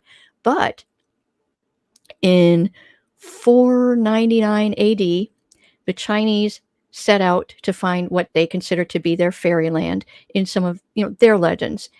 And they set sail and they landed somewhere. Nobody knows exactly where it was, but it was called Fuzang. There's a lot of theories on where Fuzang was. I dissected it. I dissect everything. How far did they go? What did they see when they got there? What did they describe? They described trees that match the redwood, the tall forest. They described what sounds like tar pits. They described a lake of milk. They described the people that they encountered. I believe that the Chinese landed in the petrified forest area of California, and that's where Fuzang was. Now, east of Fuzang, Fuzang itself was ruled by King Achi, and I showed in one of the books that there could be a tie between this King Achi and one of the Tuatha de Danann, whose name was, the Tuatha de Danann, his name was Achi, and it was King Ichi that was over Fuzang. But the interesting part is there was a kingdom of women to the east. I showed that they were probably in the Shoshone Mountains of Nevada. This is very close to where the tall whites were. And this kingdom of women, they were called white-haired women. They were pure white, ghost white with white hair. They were, when they had children, their children grew up. When our children are toddlers, their children were full grown. That's how quickly they grew up, this kingdom of white-haired women that were very close to where the tall whites were. I showed this is an extraterrestrial thing.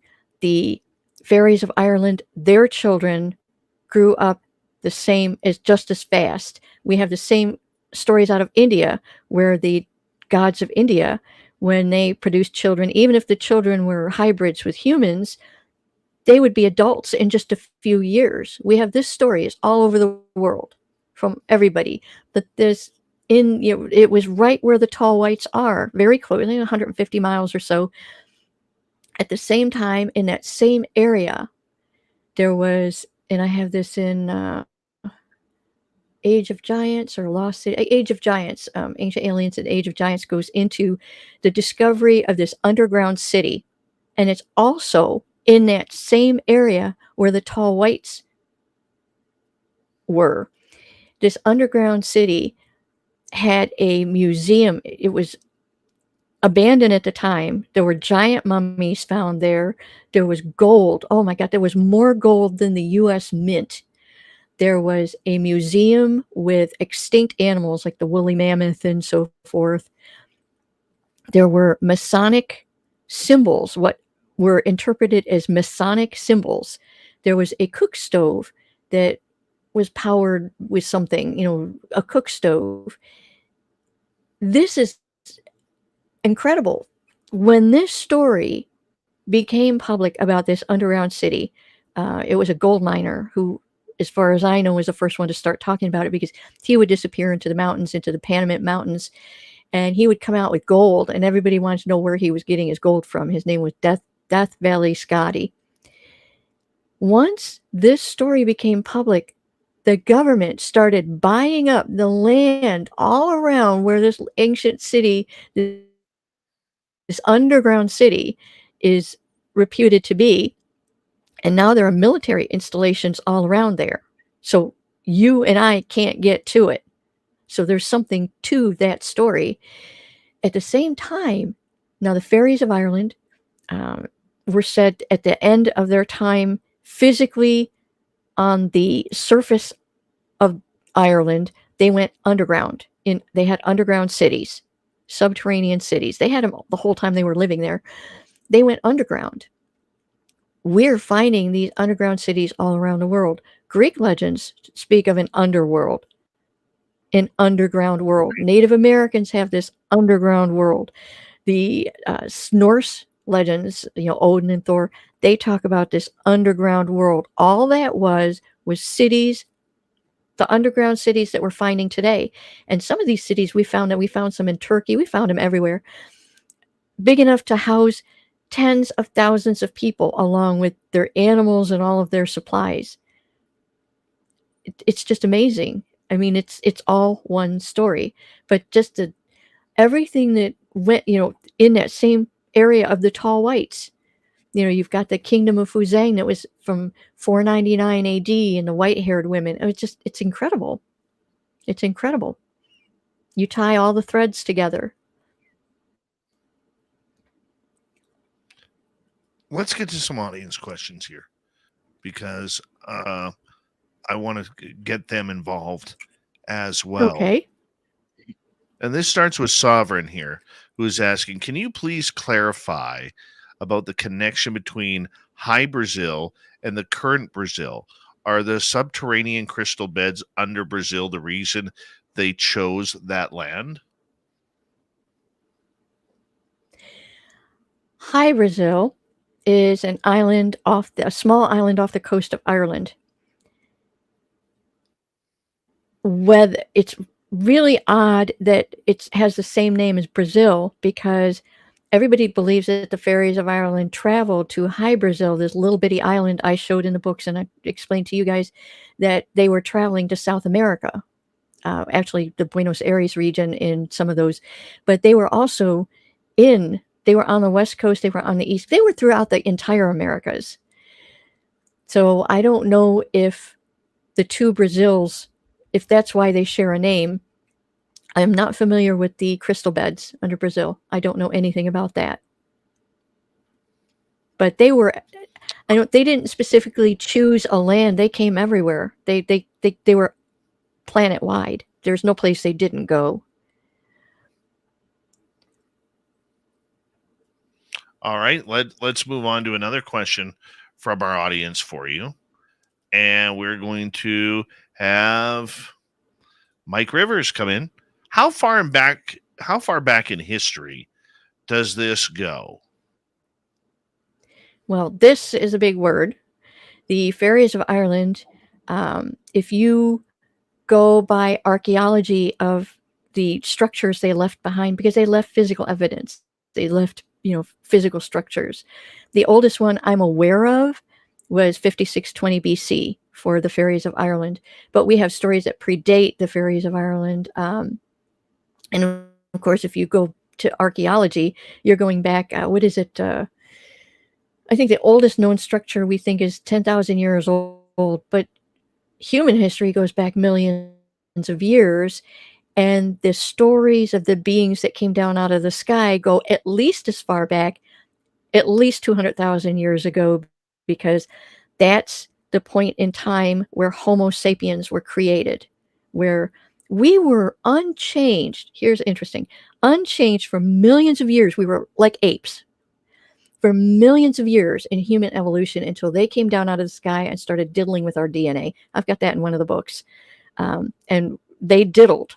They created several copies that some of them didn't work out very well until they got to Homo sapiens, and that's approximately 200,000 years ago. So we know they've been here at least that long. Awesome. Okay, let's continue on with another question. This one coming from Vanessa. Were angels the first creation of God? I don't think so. There were so many creations. I don't think they were the first. And the interesting thing is, and I came across this in, I want to say, the Greek legends. We always think of the Watchers as being the sons of God, the angels, but there is a Greek legend that suggests that they might have been hybrids. The angels themselves might have been hybrids. And I showed that in one probably more than one of the books, because it's such an interesting legend. But yeah, I don't think that they were the first. I don't know who the first would have been, because God is this planet Earth is not the only planet. And when you go, even in the Bible itself talks about multiple worlds, plural, the world of worlds. This is in the Bible. So there are multiple planets. And there are beings on all of those planets. Now, what God did on all of those other planets, who can say? We don't know their history. But yeah, I don't think they were the first. I don't know who the first would have been. But they might have been hybrids. It's a possibility. Very interesting. Very interesting. And thank you for sharing that with us here. Okay, let's continue on. Let's go to Kim. Sharon, have you ever felt personally protected in life? Yes and no. I'm going to say no, because I've had a lot of really, really horrible, awful things happen to me. Really horrible, awful. I mean, I've been in 3 serious car accidents, and I was injured. I've had, quite a few very close calls. And when you think of the number of close calls I've had where I shouldn't even be here, and I don't mean near-death experiences, I just mean where I was in a situation that could have gone very, very wrong. And I've been there so many times in my life. And yet I'm still here. And that, to me, I've thought about that sometimes. That, to me, is amazing. I've been in so many the missing, I see these missing kids and now they're finding their bodies. This person went missing in the 1970s and I've been in a lot of the situations that they were in where somebody could have snatched me. I've been in those situations so many times because I grew up, I was so trusting. I trusted everyone. As a kid, as a teenager, as a young adult, I trusted everything everybody told me. I trusted. And so I was in a lot of very frightening situations, and yet I'm still here. And maybe they were. So I don't know. But they did not protect me from ever getting injured because I've been injured. So it's an interesting question. I've never really thought of that in that regard. Awesome. Okay, let's go to Jules here. What are your thoughts on the "and they shall sing a new song" part of the Bible? I'm not familiar with that particular passage. Not a problem. Mike is wondering, how far back do you remember being taken for the first time? What happened? I was a toddler, and I think I explained this in the first half hour. I would wake up and I would have memories of what I now know were the gray aliens. I remember one of the memories, it was I remember one particular, when I was really, really young, a toddler, it was leaning over me and it breathed on me. That was just so strange. It breathed on me, kind of like if you open your mouth and you suck in your air and then you let it out as fast as you can. It made that noise and it breathed on me. And I have no explanation for that. But in my research for this series, I have found several incidents, even in the Bible, of this breathing on a person. So, but that's probably my earliest memory. And I woke up terrified, but I don't remember what happened except for it breathed on me. And it was a gray alien, except that mine weren't gray. They were more of a beige, but the body type was the same as a gray. Very cool. Very cool indeed. Okay, let's move on. And we have, the Bible passage that Jules was talking about, I believe, is Revelations 5, verses 9-10. So that's the one she was asking about. Let us move on to another question here. Let's go to Pixie Lara. For someone looking to connect the dots, what are the historical references again? I would like to read more. As I said in the other segment, the Fairies of Ireland book that I wrote, Nordic Aliens and the Fairies of Ireland, it's fully resourced. And the resources take up 25 pages in the back of that book. So hundreds, I don't know, maybe there might be 2,000, 2,500. A lot of resources went into that book. And if you look at the resources that are in there, that's where you would go if you wanted to expand outside of what I've written. But ancient Irish historians that are long dead, that's one of my resources. The oldest manuscripts that I could find in Ireland, but not just in Ireland. I mean, native legends that left behind, by the Native Americans when we first arrived on this continent, and they would tell their stories to people, and that got written down. That's some of the references as well. It just the oldest references I could find everywhere, basically. But it's all fully sourced in I can't say it came from this book or that book because there's thousands. I went through thousands of books to put this all together. Awesome. Okay.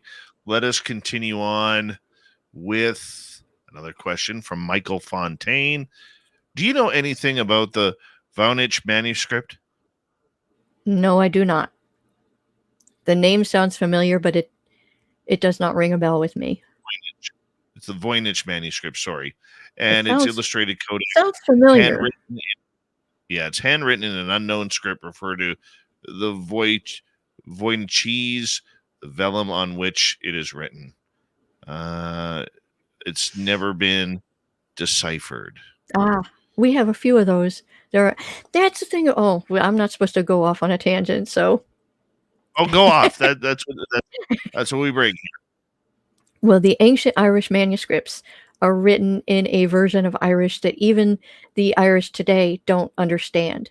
It's a very, very so archaic that at one point they were trying to eliminate the entire Irish language altogether. There was a push on that.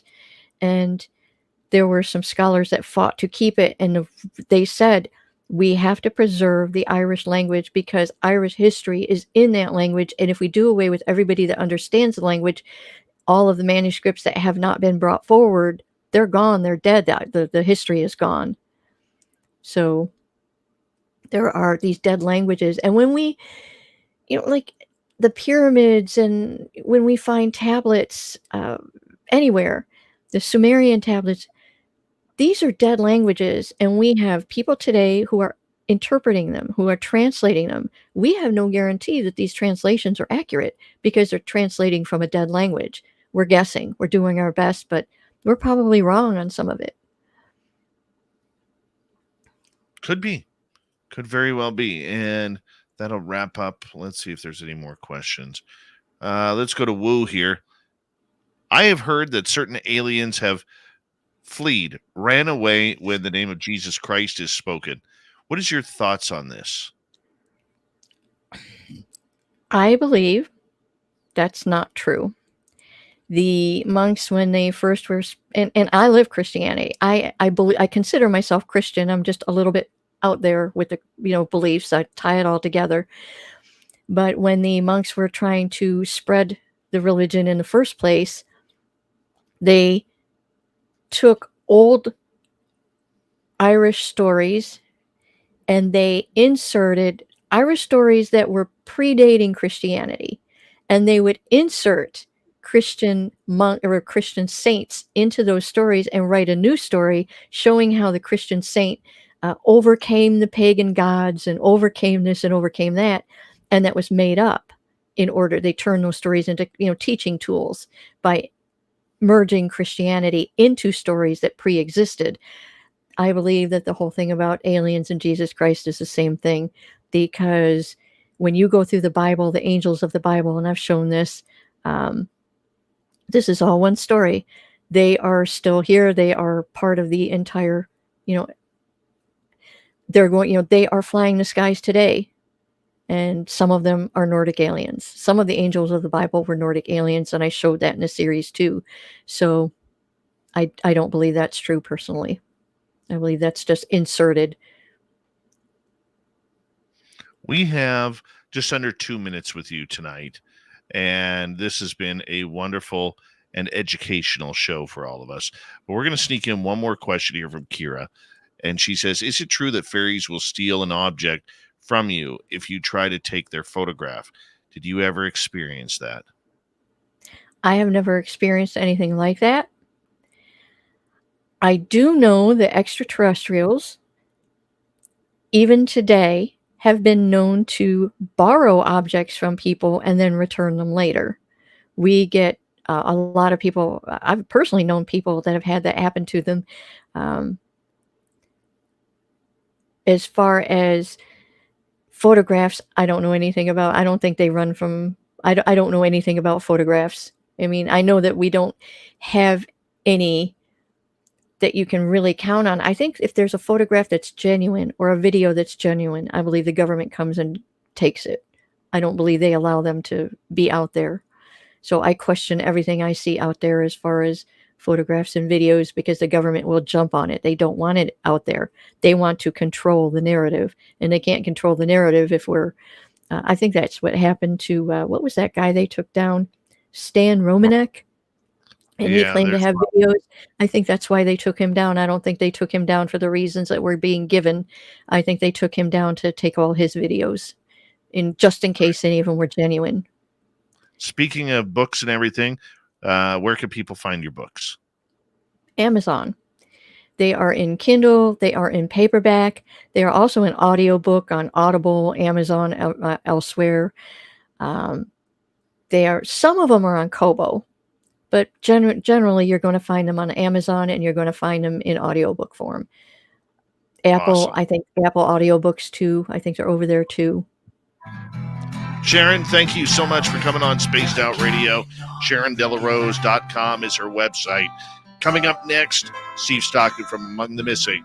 Then Nicole Sackage is back, filling in for Courtney Marcassani on the UFO Report. Spaced Out Radio continues right after this. Stay tuned, everybody. Thank you, Sharon. Thank Very you. much appreciate you. And you have yourself a wonderful, wonderful night. You, keep up your great research, please, and thank you. I'm working on book 15, so Good. I'm working on 15 and I know what 16 is going to be, so I have no end of threads to follow. Let us know when 15 comes out. I will absolutely do that. Take care, Sharon. Take care. Bye-bye. Bye. She was amazing. Just amazing. All right, I'm going to take a quick break. Nicole's in the hot seat coming up next. High Adventures with Beth, Dina Williams, and Barbara Shoup. Welcome to SOR Chat. And I will be right back, guys.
Minus 14 outside the studio today. Minus 14. That's cold. Tired of the cold. Tired of it. Next week it's supposed to warm up. All right. Science Blob poster, Science Blob pillow, Science Blob t-shirts now available in the SOR store. So make sure you check them on out. We'd appreciate it.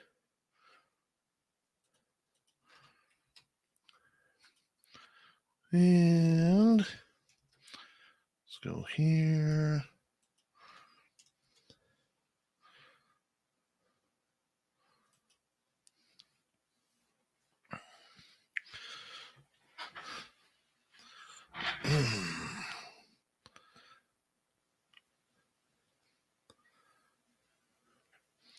Well, it's kind of hard to print real pics. I'll do. Let's see what we can do.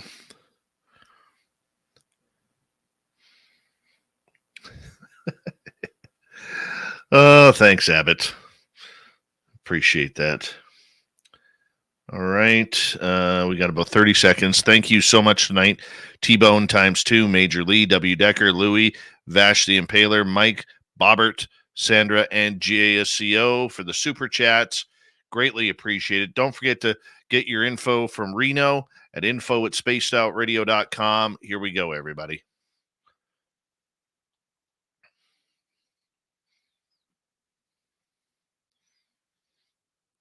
Oh, I lied.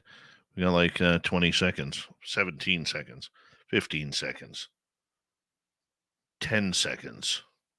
Thank you, Mike Bothwell, for adding to the super chat tonight. Greatly appreciate it, my man. Thank you.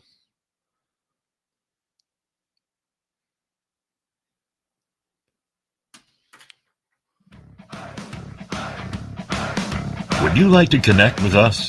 Head to spacedoutradio.com for all your latest show info. Now, back to Dave Scott and SOR. Third and final hour of Spaced Out Radio is now underway. Here we go, everybody. My name is Dave Scott. Always appreciate earning your listening ears wherever you are on this beautiful planet we call Earth. Hi to everyone listening in on our terrestrial affiliates around North America, digitally on Odyssey Radio, TalkStream Live, and KPNL. All of our archives are free. Join us at youtube.com/Spaced Out Radio. Do me the favor, hit that subscribe button. The Desert Clam has set the password for tonight in the SOR Space Travelers Club. Logoria. Logoria is your password. Use it wisely, Space Travelers, as the Clam sets the password each and every night right here on Spaced Out Radio. Our website, spacedoutradio.com. We have a plethora of features for you. Rock out to Bumblefoot, read the Newswire, check out our swag as well. Follow us on Twitter at Spaced Out Radio, Instagram at Spaced Out Radio Show, and on Patreon in the Space Travelers Club. It's that time of the night where we say hello to Steve Stockton from Among the Missing and another missing story. Hello, friends. Welcome to Among the Missing YouTube channel on Spaced Out Radio. I'm Steve Stockton, and I'm about to take you on an unbelievable journey of people just like you. Their stories and encounters will haunt us on Among the Missing.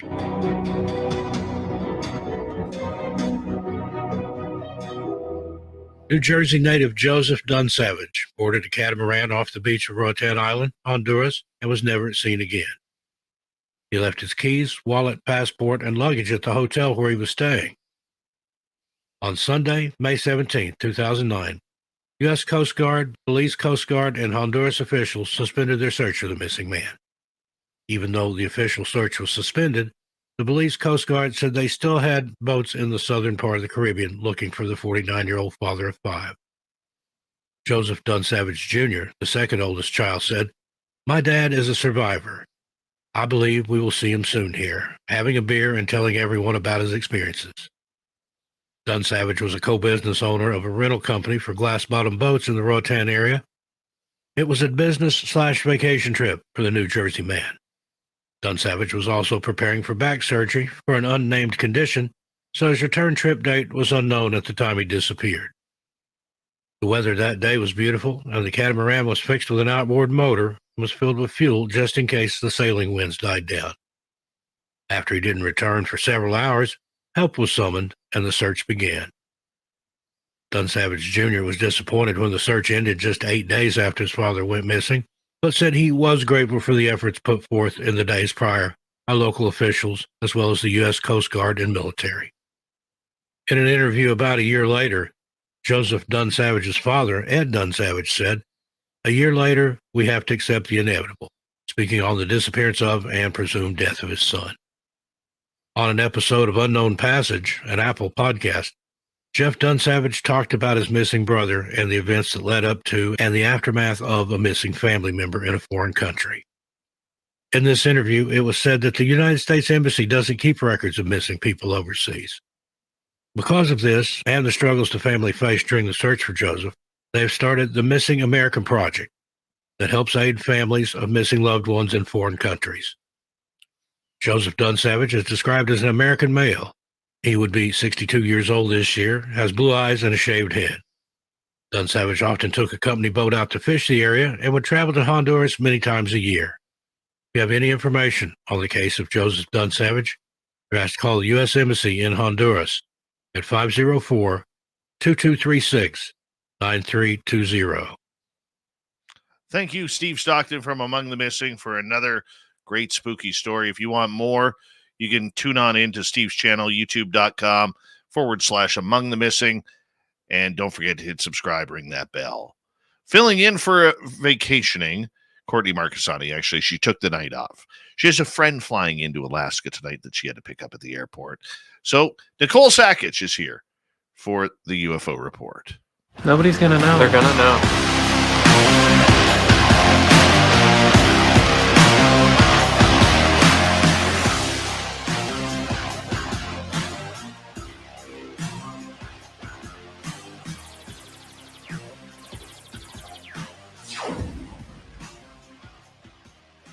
Nicole, thank you so much for filling in for Courtney tonight, as she needed a night off, picking up her friend at the airport. And, you know, it's cold in Alaska. I think it's cold outside my studio right now, where it's minus 14 Celsius. It's about 6.5 degrees Fahrenheit, but it's colder up there.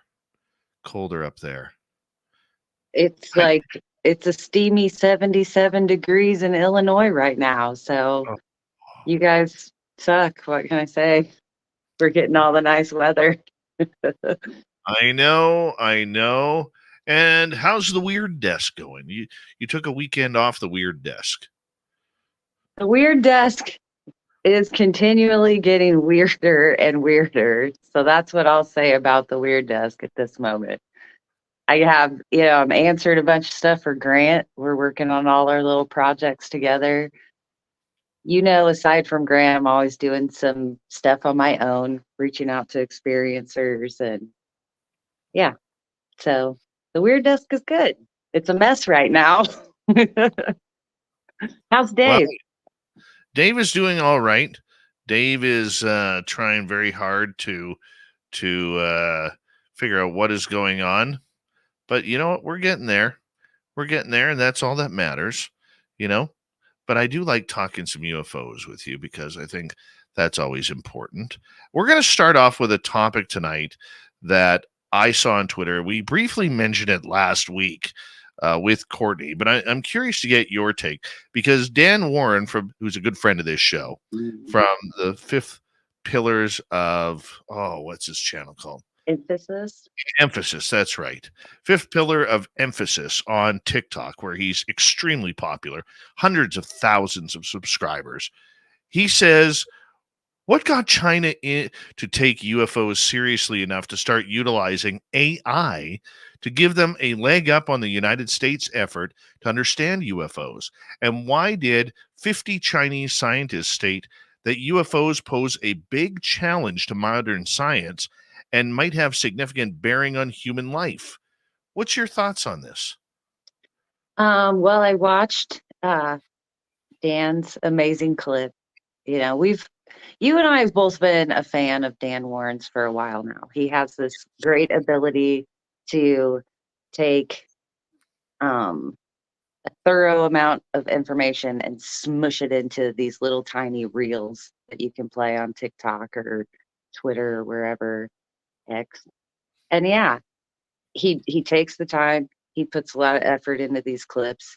As usual, I started really paying attention to him because he picked up on the Wilson Davis notes and stuff. But today he's talking about China, and I didn't really do too much searching to see like maybe why he's bringing up China, but it did come up with Courtney the other night, which I liked because we brought it up in the context of ICER and the beginning of how ICER formed, which was a very China pro, UFO conglomeration to kind of come together and study it. So when China's talking about bringing in AI to utilize as a tool to help them study UFOs, I think this is something where we're a step behind on. You know, we've heard groups in the US talk about this, or even individuals already utilizing it to help them research and study.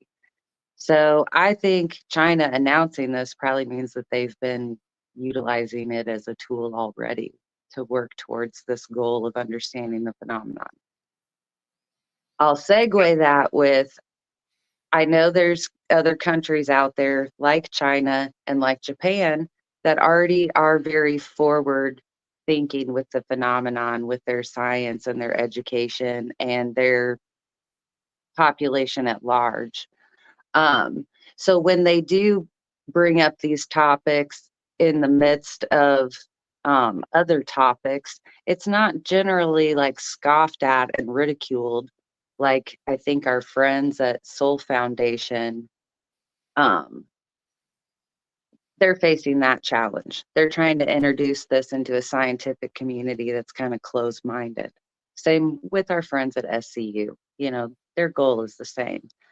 Foreign countries seem to not be facing so much of this scoff and giggle factor as the United States is. So that's what I can comment about Dan's post. Is I think we're going to see some surprises out of other countries like this. So While you were saying that, I had this thought in my head.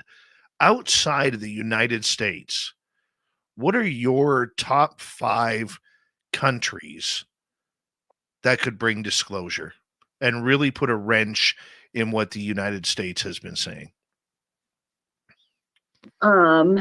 well, that's where it gets a little hairy. I don't know if I would have a top 5. I would maybe have a 3. And I would think it would be a country like Russia, China. And then if we wanted somebody friendlier to our worldview and politics, then I would say it would be a South American country, maybe like Brazil, that could disclose. But I say Russia and China maybe as my top 2, just because they don't have the friendly relationships with us. And so maybe the US hasn't gone in and taken control of whatever allied situation that we've heard of in the past, you know. I would say those are my top 2 as well. I would include Yeah. Brazil on that list, just like you had stated. Germany. I don't know about Germany. I think it would be another like reckless type country. Okay, like maybe in the Middle East, or like I think Iran or somebody like that. Mhm. Okay, and I then to throw a wrench in everything, my number 5, and maybe I'm biased here, Canada, because yeah. Canada is doing so much different than what they're doing down south. I don't disagree with Canada. I was wanting to throw Germany in just because they have such a history within our community of studying this themselves, you know, whether that's the truth or it's propaganda. Um, yeah, I would say that maybe they could disclose somehow, just almost in the sense of I think that they could have a good chance of disclosing maybe not current things, but parts of their history. They could come out and say, yes, at this point, you know, during World War II, we were doing this, Foo Fighters, blah, we threw up the bell. You know what I mean? They could explain certain things, just like the United States, we hear whispers of what's coming for us. Well, we were told we were going to get Blue Book, but we don't really know what pieces of Blue Book or, Mhm. official Blue Book, classified Blue Book, Yeah. what was going over Blue Book. There's lots that could come with that. So I think other countries have their own history too. So I agree with you, but let's go back to China here for a second. mhm. What kind of wrench do you think they could throw into the United States if they were to disclose first? That was kind of the direction I think you and Courtney and I were gonna go the other night, if we had more time. I don't think it could necessarily throw like a disastrous wrench. I think it could more or less force us to acknowledge stuff. I don't think they could disclose anything that would make the United States have to disclose. I don't think it's anything like that. I just think it would be sort of this tit for tat situation. Like, we have our Roswell, they have their Roswell. We have our secret programs for this, they have their secret programs for that. I think that's kind of the balance of how our relationships with China go, however we want to acknowledge that. There is some sort of a competitive drive between our economies and what we strive for. And I think most of the time that's a healthy competition. But then we hear, things, and that might be laced with propaganda, that they steal our technology already, that they'll reboot it and make it their own or refine it and change things and make it different. So if there is some sort of like UFO information, scientific Cold War going on that's paralleled, our real politics, then it could be in some sort of like secret space race or secret UFO knowledge Cold War, you know. But that leans more towards my ultra conspiratorial side that I don't really like to listen to, but I'll acknowledge that it's there. See, I think that if they do release the UFO story first, I think, Nicole, what that may do on a propagandist area that could give them leverage is we all know that there are a bunch of Chinese spies throughout the Mhm. United States. And I think what it could do is it could promote the idea that they know what has actually happened with a lot of these stories, or they'll make up a lot of these stories of what's happened within the United States over the years regarding this topic.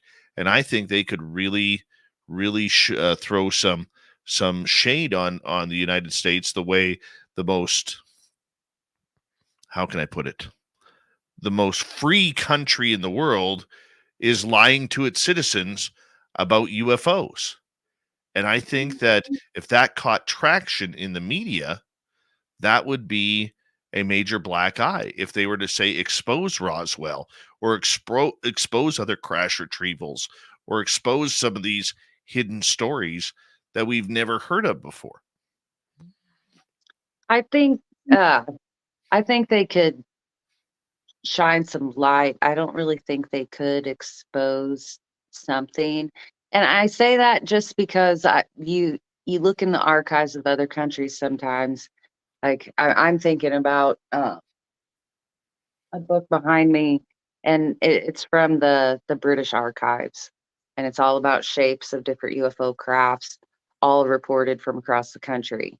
Well, it is from the British archives, but it's also pulling from like um, American magazines, other sources like that aren't like government level sources, even though it's an official, archive document and release. Like there's just little things like that. I think we came across it with our older gentleman in Italy. He released some bombshell statements a couple years ago. And then some diligent researchers were like, yeah, but he's making these comments, but it's based off like personal research he's done in his life, not based off of anything that he was able to determine while in his professional career, I guess is one way to put it. I think other countries could maybe come out and posture like that. But I think if it's like a tit for tat, we're going to release something to try to force push something. I think that's where we get into we're going to wind up just getting some of our toys out of this. Like maybe Space Force would roll out something new and be like, okay, Russia said it was this, but it's actually just this. And maybe a little parallel with that is when Jimmy Carter started to get interested in this, and we know he caused some exposure to the situation, but what he actually was exposing in parallel, possibly to UFO knowledge, was parts of our stealth program. So that kind of forced push of us getting our stealth program to the public. And I think we're in a similar situation right now. If too much is forced, and if it's something they don't want to talk about, they'll be able to go, here's the new version of the mogul balloon, or here's the ultra secret Chinese balloon that we shot down. And that brings us into Balloon Gate a little bit too. Were they calling balloons UFOs? Are they what we really consider a UFO? During that whole episode last year, a representative from China did say that these balloons, are more common. Are we just seeing them and now we're, pointing fingers like it's something bad? Is it because the sensor arrays have been tweaked to pick these things up officially? Are they going to help us sort out this you float balloons, we float balloons, nobody shot them down until now thing? Why are we calling them UFOs? That might cause some, waves, but I just don't think anybody could really push us to do anything we don't want to. That's when they burn the program, say they've closed, change the names, turn it, say it's gone, but it's really just moved on for a little while and then it reemerges. So that's very true. Yeah. Very true. Do you think if China were to disclose that this would cause their biggest ally, Russia, to react to it as well? We have 2 minutes. I don't know. I mean, I don't follow their relation politics enough to really say for sure, but I do know that it was Russia and China together at the inception of ICER. So That's they, interesting. yeah, they supported each other then. It was Russia, ICER, Germany, Brazil, I think the United States, and there's a couple other countries that formed original ICER. So, and the first one was held in China. I think the second one was held in Russia. There were people there. There's been United States ufologists there at all of these. So that's why I don't understand why more people don't interview them. Yeah, well, it's not like they talk very well. I've only spoken with very few experiencers or researchers from China. It's hard to be able to speak with them without an interpreter. It's hard to find people outside of China that are really interested in ufology living in other countries. It's just very limiting circumstances. But now surrounding countries like Japan, it's like there's no stigma attached to ufology at all. So that's why I find like their conferences and lectures, ufology is kind of sprinkled in with all of it. It's not like this separate, we have all this, future forward minded things happening and we exclude ufology from it. It's already included. So, right. Okay. When we come back from the break here on the UFO report with Nicole Sackage filling in for Courtney Marcassani, we're going to get into a story from Skyfire News where they discussed,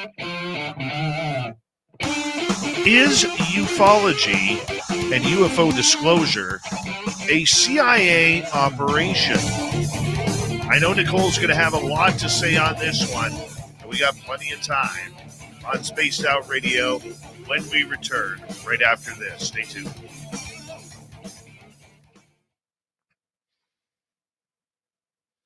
That was a good first half hour. Thank you.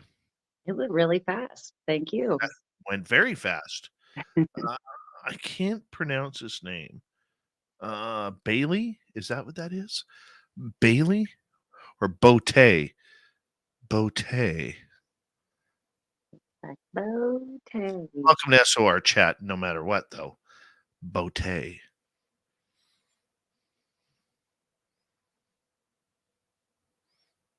Mm-hmm. Mm-hmm. She was there, and now she's gone. I'm Mike still here. Boswell wants to know where Buster is.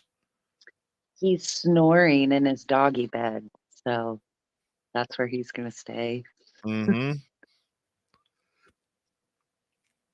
I get too loud, he'll perk up and want to come sit in my lap.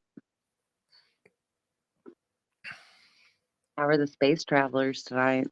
They are excited because there is officially science blob gear in the store. Ooh, Yes. you've got good swag. It's not ugly. And a big thank you to Dean for designing it. Very much appreciated, Dean Lon. Greatly appreciate the science blobs. It's fantastic. Yeah, what did I joke the other night? I said you have to add that bag of crap to the swag store. What was the bag from the other night? And here I thought it was Eric Mitchell farting that we had to add. Oh, that too. Mm-hmm.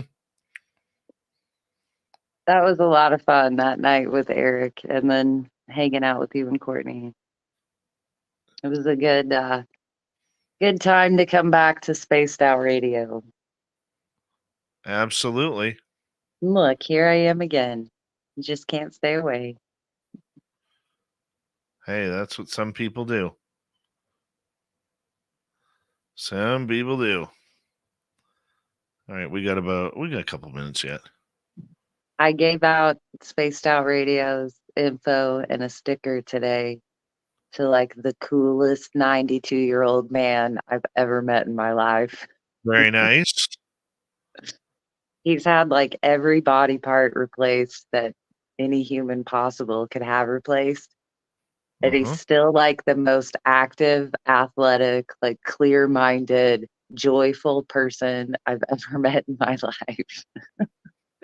And he was telling me about how he's into all of these shows on YouTube. And so I gave him Spaced Out Radio. Oh, nice. Yes, I was like, Appreciate here, enjoy. I appreciate that. He'll give me a full report after this weekend, I'm sure. Perfect. Perfect.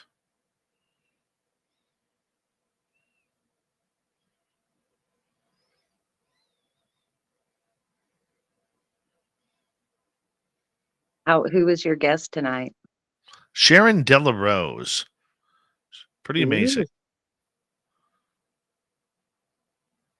What was the highlight for you? Did you learn something new? Probably how she, in her search through mythology and everything, she has kind of been able to discern that every major religion ties into the Nordics. And that angels are Nordics and everything. I found that real interesting. I was taking a nap through your first 2 hours. Well, I know because you have to get up here. Oh, Chris. Teen. Is here. Yay! Mm-hmm. I like Christine. I feel like she and I could get up to some trouble good trouble together. She's dangerous because she has a break in her name. Exactly. Anybody that comes with a built-in pause, you know, they know what's up. Mm-hmm. I know. Yep. I want to say a big thank you tonight to Major Lee ×2, T-Bone ×2, Mike ×2, W. Decker, Sandra, Louis, Vash the Impaler, Bobbert, and JSCO for our super chats tonight. Very much appreciate the love and support. You can go get your science blob pillow, poster, and t-shirt at spacedoutradio.com right now, as they are up on the store. So we want to make sure that you go get them. World Series. Very nice mug there. Oh, yeah. Here we go, everybody.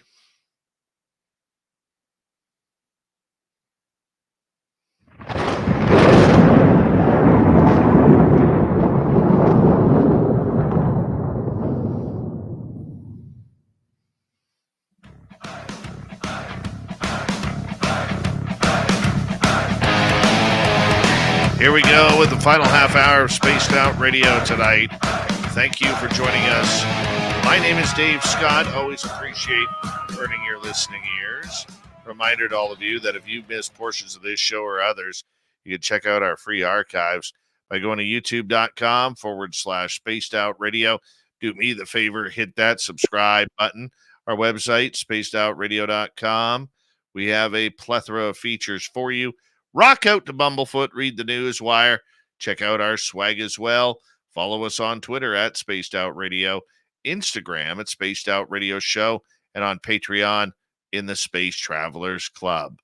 Here we go with the UFO report. Nicole Sackage filling in for Courtney Marcassani, and we're going to get into a story that was brought together by this new news outlet that I think we've mentioned them before a little bit here. They're called Skyfire News, and they kind of combined online news with YouTube and everything. And Nicole, they're quickly, becoming a news outlet for it, which I think is fantastic because the more news we could get, the better. And they were discussing a topic on their story, which is UFO disclosure a CIA operation? Now, there are many people online claiming that disclosure really isn't real and that it's something that seems like it could be some sort of false flag. One of the quotes that was used, it says, when we see this team up there with Gary Nolan, they have all the connections to the CIA. They don't even try to hide it. John Warner IV claims that UFO disclosure movement is made up of intelligence agents who operate above the law. You have dug behind the scenes in all sorts and facets of ufology. Do you think there could be any element of truth to this? Well, first I'll say shout out Skyfire News. My feelings about we call it UFO Twitter, but it's turned into X now. And we know there's a huge community online there, and they're very passionate. Well, then Spaces came along, and I've discussed these spaces with you over a couple years too. Some of them are very informative. You go in there, you can learn a lot. Discussions are very active and civilized and nice, and they're great. Sometimes there's this Twitterverse war going on where people get overly passionate, get mean. There's a lot of drama involved there, I think, with the formation of Skyfire News, but I've dropped in on a lot of their spaces. Some of them I've been pulled up from the audience and people have asked me questions, or they've been kind enough to let me grandstand. But I will say it's turned into a platform for people to share and talk. And sometimes it does get passionate, and there is some personal battles being fought online as well. But there is some good information bombs being dropped in these Twitter spaces, not just Skyfire News, but other ones too. But I was recently on with them the other night, and that's where I kind of jumped into parts of this conversation about like CIA involvement with certain people. I don't know who their news today was directly talking about, but a lot of times they do a continuation of their last discussion and topics brought up, or if things were closing down a space, that's what they're going to bring up the next time. I know they do a Friday night review of like the week's ufology, so maybe that's where this conversation popped up. Where I think I've been able to contribute to these online spaces conversation is that sometimes they need some gaps filled in with just a little bit of our community history, or maybe like the peoples that they're profiling, you know, filling in some gaps of where they've popped up in the past. And I could see where this conversation comes into play, because I think their spaces do contain a lot of new people to ufology. You know, the Twitterverse world, UFO Twitter, that is something that's really new. And I know sometimes we bash or nag on new people in our community, but they are coming to these new versions of our community, like these spaces. So I love helping and contributing. I think when we hear things and we're new to this community and we piece these puzzles together, it can seem like this statement says, like, is the CIA secretly running ufology? Well, when you hear the stories of like who's had former jobs and what, and then they pop up places like TTSA, or they've worked off and on with Stanford and you get clearances for that, and then CIA pops up again. It's easy to put all these pieces together throughout the years and have it look like that. So that where it also kicks me to our history. We know about Project Blue Book. We brought that up earlier. We know that was affiliated with the Air Force. Well, there was a time where that was official. It was going on, but other branches of our government and military didn't really know what was going on with Project Blue Book. It was very public. There was reports being made in the newspaper and public interest. But let's say like for this instance I'm thinking about, the CIA didn't know all the details of Project Blue Book going back to Project Grudge and Project Sign. They were also getting UFO reports of their own. They weren't all just going Project Blue Book. So they were like, what's going on? What's going on? The Air Force is like, we're not telling you, you know, you don't have access. You don't need to know. We're doing this. We release public statements. You know, we don't have to give you all the goods. Well, it kind of postured and made the CIA do the Robertson panel. And so they kind of gathered their own information, brought in their own scientists, studied the cases they already had, kind of released their own report. And that kind of slowly turned into the Condon report that ended up closing Project Blue Book. So we know they had interest then. We know that they've released, or files have been released through just FOIA and through their own, like, just government website. Like, here's our files. You can go back and pull these interesting things out and see where the CIA has popped up. But it's really, I think, the cosmic club level players in our community. Like when you hear CIA walked into Stanford and wanted help from Gary Nolan, you know, that perks up people's ears in our community. When you hear people retire out of the CIA and then they pop up in our community, it's always the, are they really retired? Did they stay retired? Do they have an alternative agenda? Is it a personal interest? You know, a work-related interest? You never really get answers to those things. Not an official answer. We do know that there are a number of agents and agencies that have really taken a keen interest behind the scenes regarding this subject, Nicole. We know the public figures, John Ramirez, Rick Doty, and many others who have worked for alphabet agencies, who have gone on to discuss this topic publicly with what they can and cannot say. And there's people like Lou Elizondo, David Grush, David Fravor, Alex Dietrich, and many others who've had keynote experiences to speak on this subject, to try and bring it to a more open level. But behind the scenes, I've heard many a time, and I know you have too, that we think there may be a disinformation program going on to try and subvert the entire topic and get it back under the rug, where many people in Washington, D.C. and the adjoining areas feel that ufology should be, though they don't want to be talking about this publicly. They're tired of the subject. They're tired of the pressure that's going on, because even though the UFO community is few, it's very strong with passionate people who just want some answers. Do you think that the rumors are true, that there are people out there currently connected to agents and agencies who are trying to subvert this topic?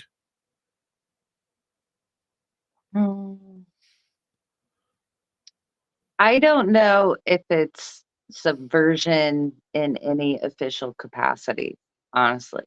Like, I say that knowing that I know it has happened in our past, and I'm sure there are cases where people or things are being officially investigated.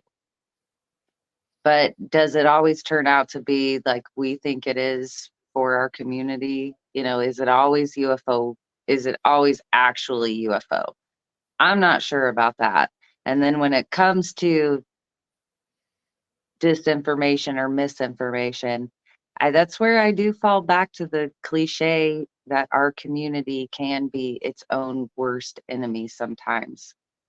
I think, and I don't like saying it because that also leads to like finger pointing of calling out people or individuals, or can seem that way. But I know in my diligence, and it doesn't happen often, but it happens enough. You wind up researching other researchers or other people's work, whether it's somebody contemporary to you or somebody from the past, and you can find gaps or maybe where research didn't have enough diligence. And then sometimes you can find, and I'm thinking even of like Stanton Friedman's archives here, like you see these back and forth correspondences with people, and you kind of see like their side notes of maybe their train of thought and how they're thinking. Well, I do think our community, with its best intentions, some people in our community like to write themselves into situations or create almost a scenario around situations that is inflated. I don't want to say it's made up, but it's like, unless you're going directly to those first sources as directly as you can, if you always stay like one person or one source removed, to me, there's that element of the telephone game that can happen, whether that's intentional or just human nature. So you do have to have your diligence. You can't just take like that initial research if it goes back, especially if it goes back 30, 40, 50 years with this and has had multiple layers of researchers looking at it. Like, and this does happen in our community. It happens even to the best of us, or who we consider the best. Jacques Vallée's older work gets called into question sometimes in discussions, and nobody wants to bash on Jacques Vallée or say that his work is bad or incomplete. But people that are diligent do point these things out, like, even he can improve. All of us can improve. All right, we got 7 minutes to go. I wanted to get your opinion on this story that came out a few days ago. This came from Deadline.com. The Hollywood Disclosure Alliance has added some star power to its ranks, including Academy Award winner Shirley MacLaine, actor and podcaster Dave Foley, comedian author Whitley Strieber, actor and journalist Michael Ian Black, and Emmy Award winning UFO researcher Linda Moulton Howe. The Hollywood Disclosure Alliance brings together a number of prominent Hollywood storytellers with many of the top UFO UAP researchers and advocates. The goal is to provide a more unified voice in the media leading up to the end of the long-held U.S. government-imposed truth embargo regarding the presence of extraterrestrial life by confirmation from the President of the United States, i.e., disclosure. The HDA has just been granted nonprofit status with California and has also been designated a 501c3 corporation with the IRS.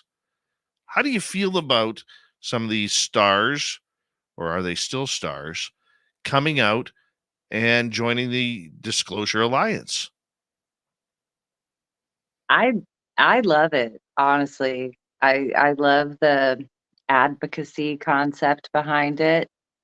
I love the history of the people who are supporting it, whether they're famous, like whether they're actors or whether they're script writers or filmmakers or producers or um, agents, looking for talent.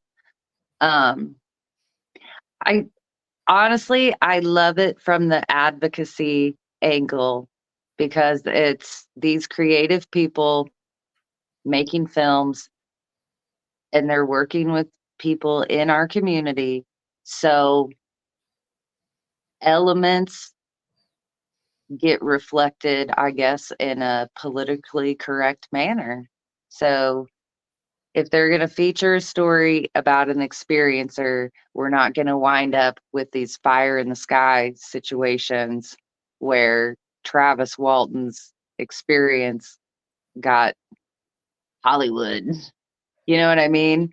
That is kind of a goal. They want to reflect like true aspects of our community in film projects. It doesn't have to only be reflected in documentary films, but in that creative artistic way.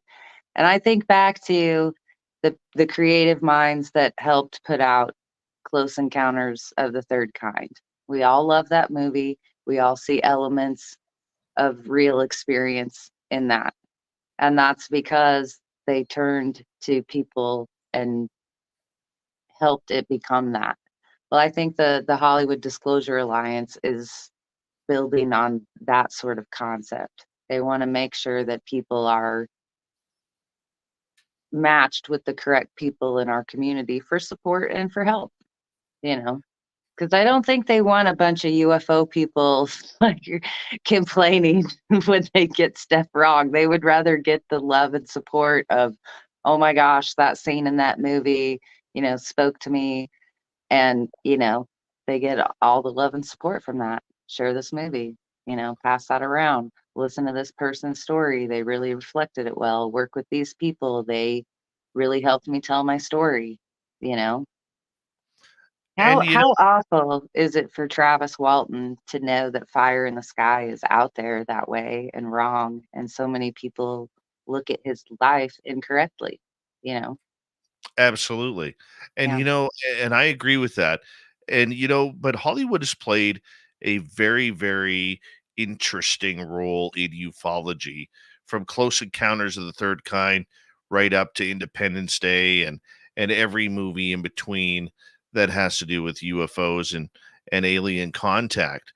And to me it was weird because in the 70s and 80s a lot of the movies were very positive about UFOs, and then in the late 90s through the early 2000s that seemed to switch to ETs are bad. They became the antagonists of humanity and wanting to eat us, wanting to kill us and take us over. And I mean, who could forget the scene in Independence Day where they're standing on one of the towers in Los Angeles, and all of a sudden the beam comes down and the entire building explodes, or the White House for that matter, exploding. I've thought about that building scene every time I'm out at 2:00 in the morning looking for UFOs. Right? But the point is, Hollywood has a lot of influence Mhm. in the way people perceive disclosure, overall disclosure. And there's been many people who've questioned whether or not Hollywood is bought in by the alphabet agencies to make ETs look bad, to keep people fearful from thinking about the subject. This is something completely different. This is something that is almost working against the grain. Do you think there will be a conflict between the two? We got about 2 minutes. Well, we have always heard this, like, yeah, is there influence in film? Is this part of the way that they're slow dripping our perception management? And this is something Grant and I go back and forth a lot because we like to find these moments or people that can influence industry. And Hollywood is one of those influential places. Do we have members from within our government whispering to Hollywood to give them ideas about our cases or ufology or whatever it is? We've heard those rumors. Like our friends, Don Schmidt, or not Don Schmidt, who's his buddy. He's with Ross Coulter right now. But when they did, was it Dark Skies? We heard Right. they were approached during the making, to put forth some information. Grant's been approached in odd ways of making a film or a documentary over the years. We talk about the Holloman crash and UFO Lives 88, all these little moments, whether it's been television or film. I'd like to ask James Fox, like, if he's had that unsolicited, moment of, was it an MIB? Was it really somebody like an insider, that sort of influence? Then there's always the question of, is the phenomenon itself influencing this and pushing out creative inspirations to reflect itself? Like, you could talk about Disney having influence. Dig Right. deeper, you find the Imagineers, you find some experiencers in the Imagineers, and also Pixar. Well, that's a topic that we need to discuss a little bit more. Nicole Sackage, thank you for filling in, recording Marcusani on the UFO Report. As we say hello to Mr. Ron Bumblefoot Thal, rocking in the background with Little Brother is Watching. Bumblefoot is the official music of Spaced Out Radio, rocking us in and out of every single show. Get your horns up for the guitar god himself. Special thanks to everybody listening in at work, at home, in your cars, wherever you may be. Thank you to everyone in our chat rooms tonight. YouTube, Twitch, LGAB, Facebook, Spreaker, LinkedIn, the Space Travelers Club, and on Twitter or X at hashtag Spaced Out Radio.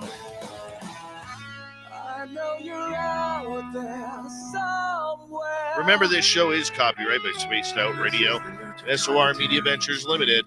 Thank you so much for choosing to share your evening with us, because together, my friends, we're watching.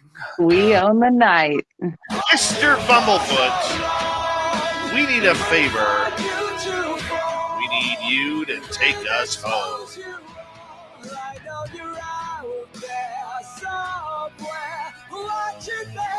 Yes, the Woo Train has docked for the night, but soon, my friends, we shall ride again.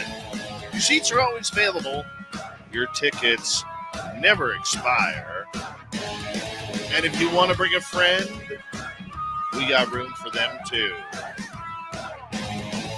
Good night.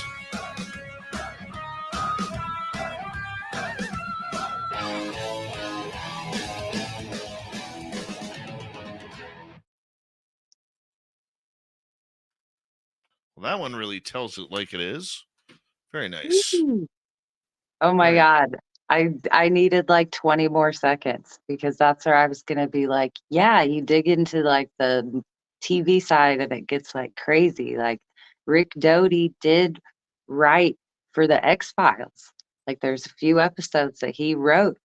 Um, Don Schmidt helped with the Roswell TV series then there's been a reboot since, but he helped with the one that came out in the late 90s that had Katherine Heigl in it. And I've talked to him about that. It's so crazy. Like, there's scenes in that where they do like a Roswell flashback and things like that. And just to know that Dawn was a part of that, I'm like, okay, well, there's like some solid info going into that, even though it's obviously a teenager television show, you know? So I like that. There is influence to be had there. I laugh at the Roswell show because I didn't watch it, but I grew up in that. I knew it was on, but it wasn't a show that I got to watch because I was busy doing other stuff. So when I revisited it as an adult and they did the Roswell crash flashback, and then they brought up certain names in that episode, and I was like, oh my god, that's a real name. Oh my god, that's a real name. They're talking about so they did have a level of accuracy to that got me excited. If I was outside of the community, would I recognize some of those names? Probably not. But if that was the show that tweaked me into thinking that something might be real to the UFO thing, and then I pulled names out of that and then turned to our community, that would have been a good moment. I'm sure there's more and others that I'm just not thinking of right now because I'm so tired, but there is a lot of influence there. And I do think it's promising with like the Hollywood Disclosure Alliance. I feel like out of all of this, finally, there is something that is coming from an experiencer point of view, where our voice is kind of in this. And that's going to last a lot longer than our politicians talking about disclosure. Movies movies are infinite. True. I still think though that as lovable as Shirley MacLaine is, and Dave Foley being a good Canadian kid and comedian, it would be nice to. I think they need a power name. You know what I'm saying? They need a power name. And look, there's a lot of people out there who don't want their stories coming out. They'll talk about it privately.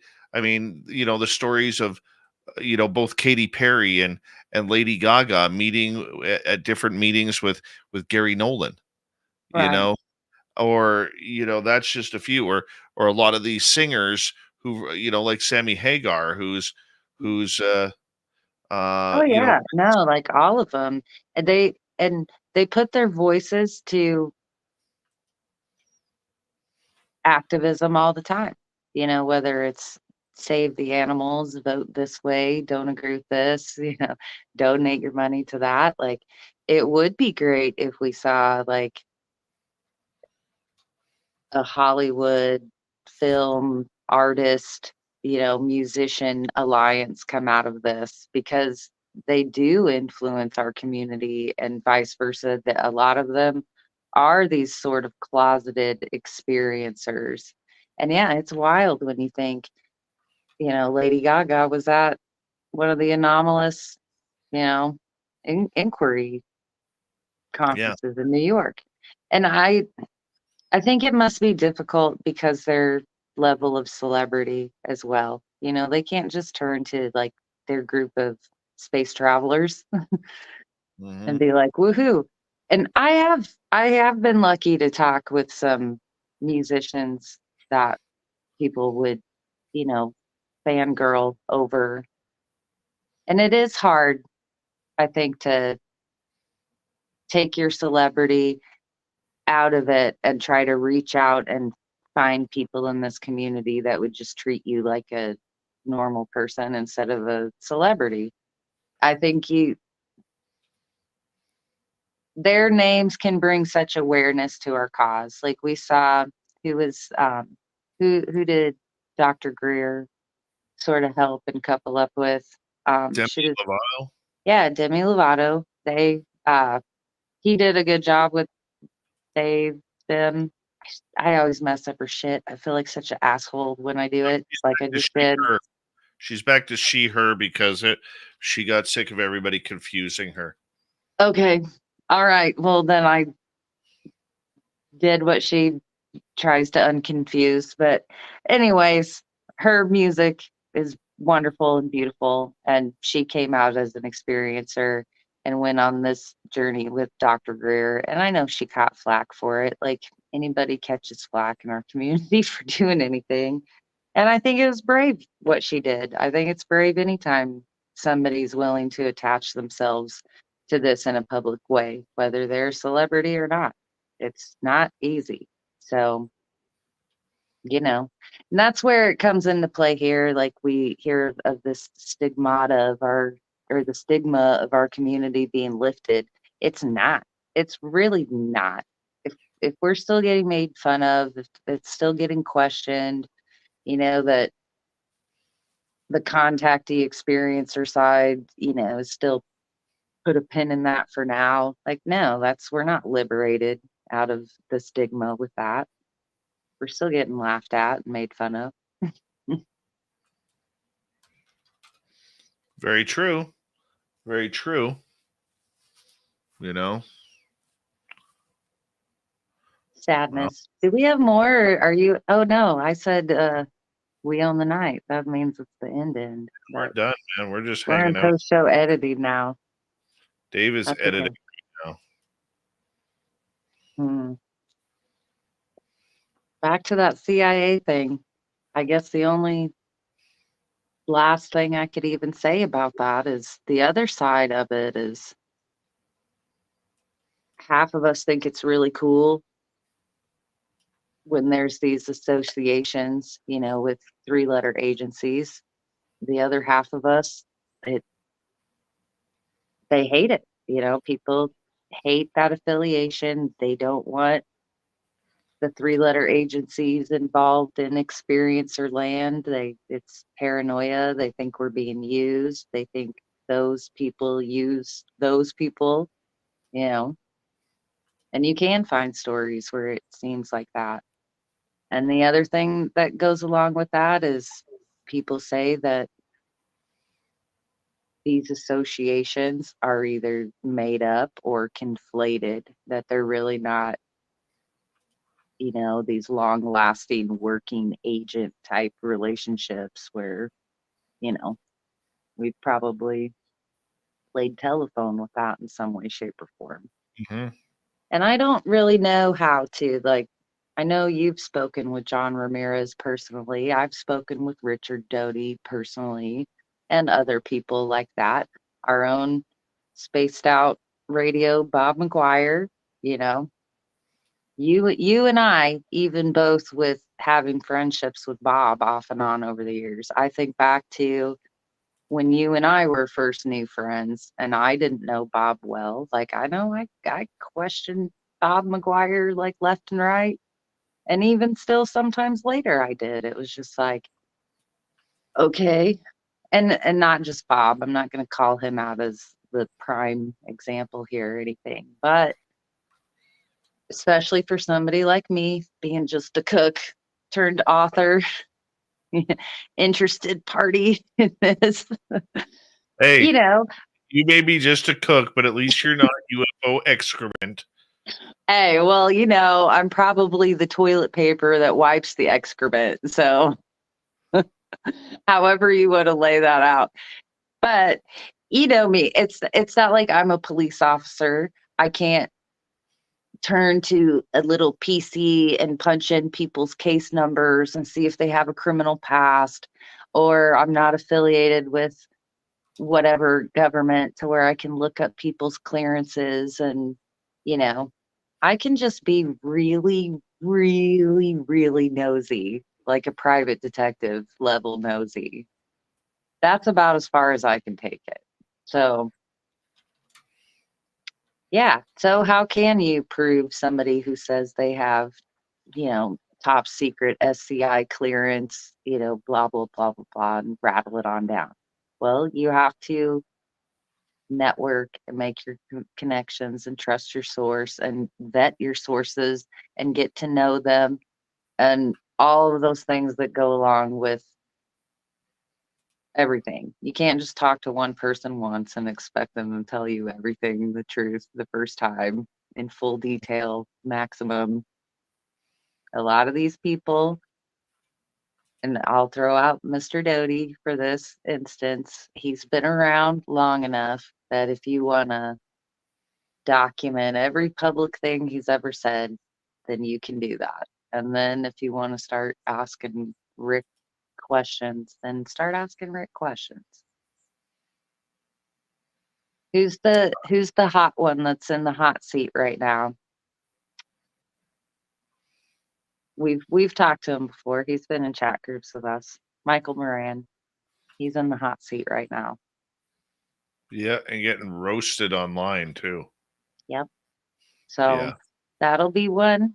And like anybody, I think 99% of the people I talk to in this community are nice, genuine people. Like, they would help you carry your groceries to your car. It's that sort of thing. Like, I don't like character assassinating people that I can't get to the bottom of. But when I've spoken with him, he's been really nice. Like, I can't say bad things about him, but I also, I can't sort out all of this either.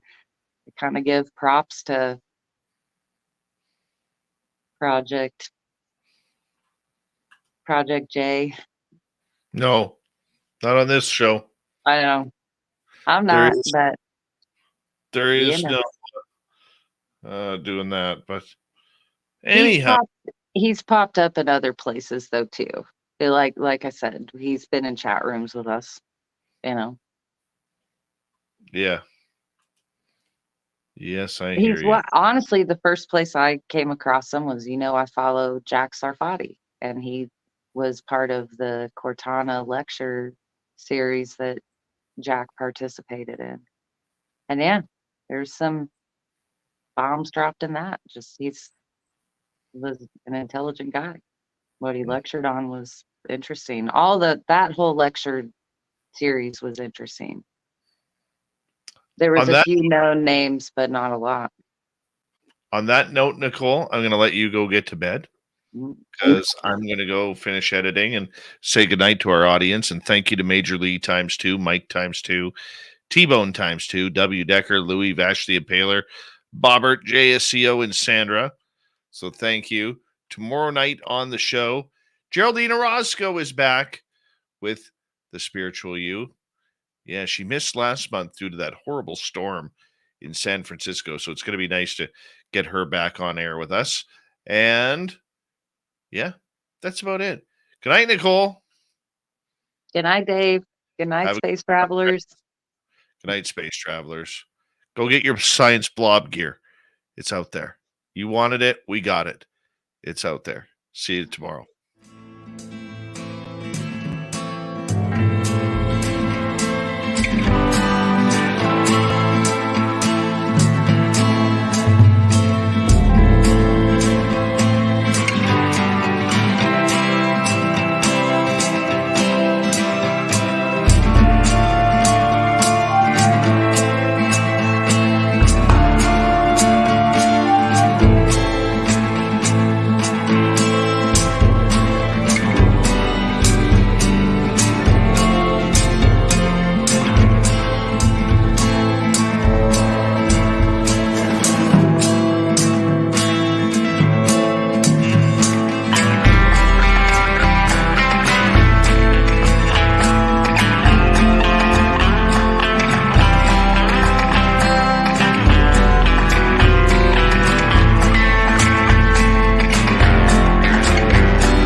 healthy, my friend. You too. If you need bail money, give me a call. Always, Dad. Take care. You too.